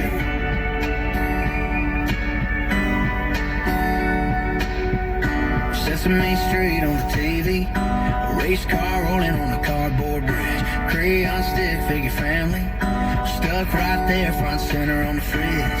Flashback to 2 pink lines, a whole bunch of praying and doubting. Felt like the end of the world now, the world don't spin without it. All 'cause one beer turns into a lit cigarette, burning into a 2-beer buzz. 3 beers turns into 5 and 6, then a love drunk kiss in the back of that truck. Just like that, everything rearranges. Life changes out of the blues. Just a Bud Light, but ain't it funny what one beer can turn into?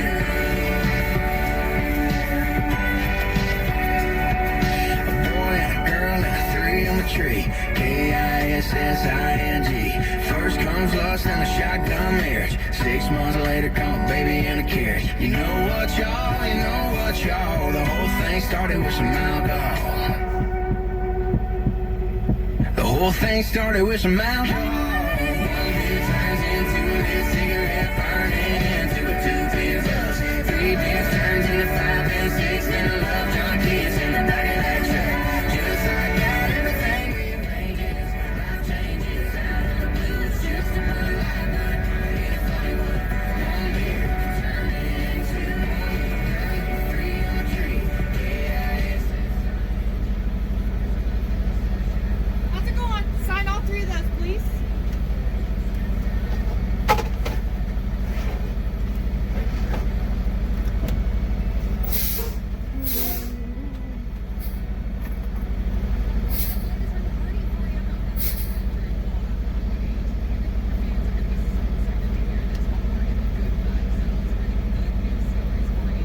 Have you been here before? No. What's that? No, I've not been here. Okay. 324 is your door today. You're going to drive down into the yard and you're going to go to the right. The door will be on your left-hand side. Okay. 324. Okay. Once you get there, you're going to open the doors, back in, belly down, chalk tires, disconnect, pull 5 feet from your trailer, and that's where you're going to park. Once you're parked, you're going to fill out this paperwork. After you get this filled out, you're going to take everything into 517. All right? Yep, thanks. See you on the way out. Yep.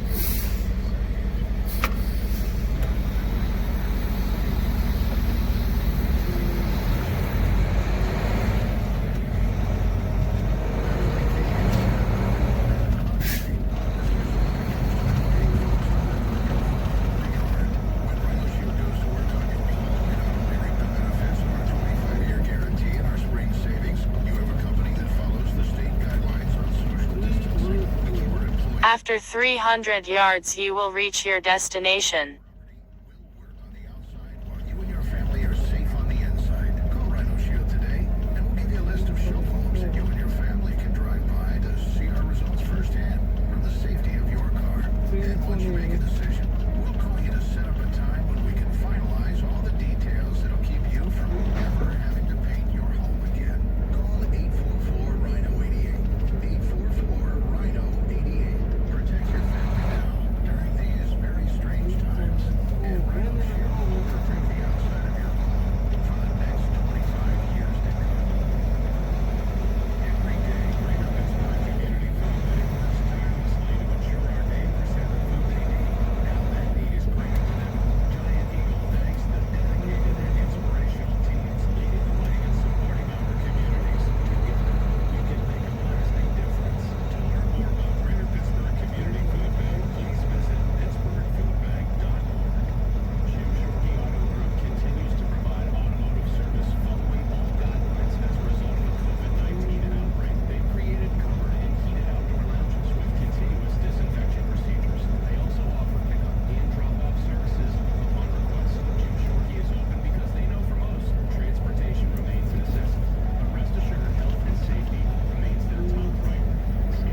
You have reached your destination.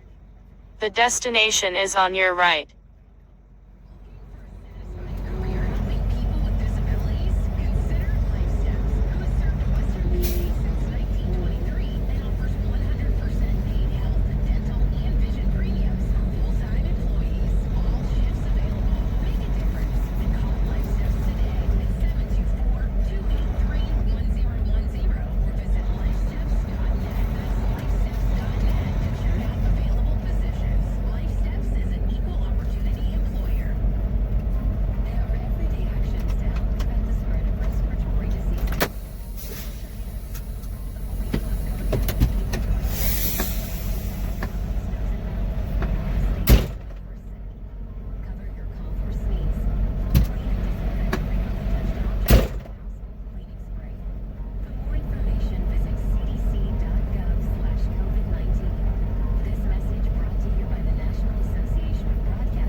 shelves, disinfecting carts, and at the checkout at our local grocers.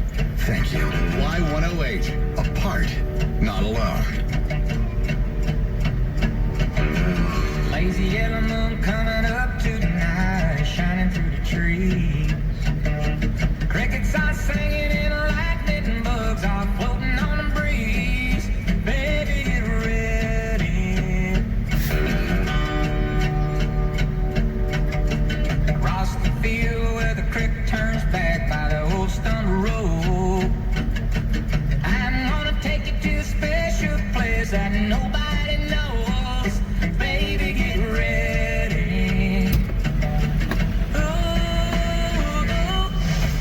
You and me going fishing in the dark, lying on our backs and counting the stars where the cool grass grows. Down by the river in the full moonlight, we'll be falling in love in the middle of the night, just moving slow. Staying the whole night through. It feels so good to be with you.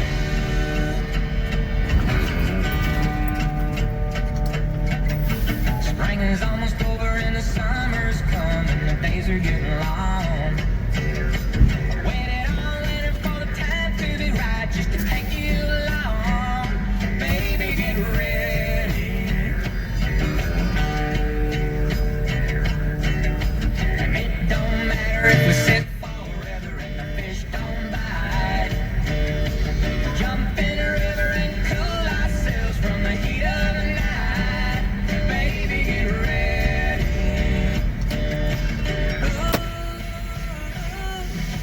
You and me going fishing in the dark, lying on our backs and counting the stars where the cool grass grows. Down by the river in the full moonlight, we'll be falling in love in the middle of the night, just moving slow. Staying the whole night through. It feels so good to be with you and me going fishing in the dark, lying on our backs and counting the stars where the cool grass grows. Down by the river and down by the light, we'll be falling in love in the middle of the night, just moving slow.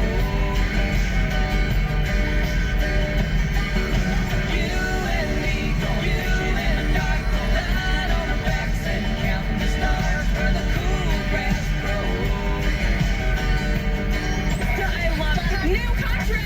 Hey, it's Justin Moore, and this is my new song, Why We Drink. Well, I don't know, why do we all drink? And what I do is for a lot of reasons, and every reason, just about. I'm like, yes, for every reason. So we sat down, we had a lot of fun with that one. Y108. #1 for commercial-free country. Cause it's Friday, cause it's Monday, cause it's a charcoal burning Sunday, cause we ain't gonna get to one day. That's why we drink. Cause the sun's up, cause it's sundown, cause my wound up needs a little unwound, cause we've been working all day but we're done now. Yeah, that's why we drink. Cause we're ice cold, cause it's hot out, cause we're John Doe sitting in the line out, cause we're a little messed up, but it's cheaper than a dang old shrink. Cause we're grown up, cause we're still kids, cause we love doing things cause our daddies did, cause it's alcohol.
it's hot out, 'cause we're jumbo sitting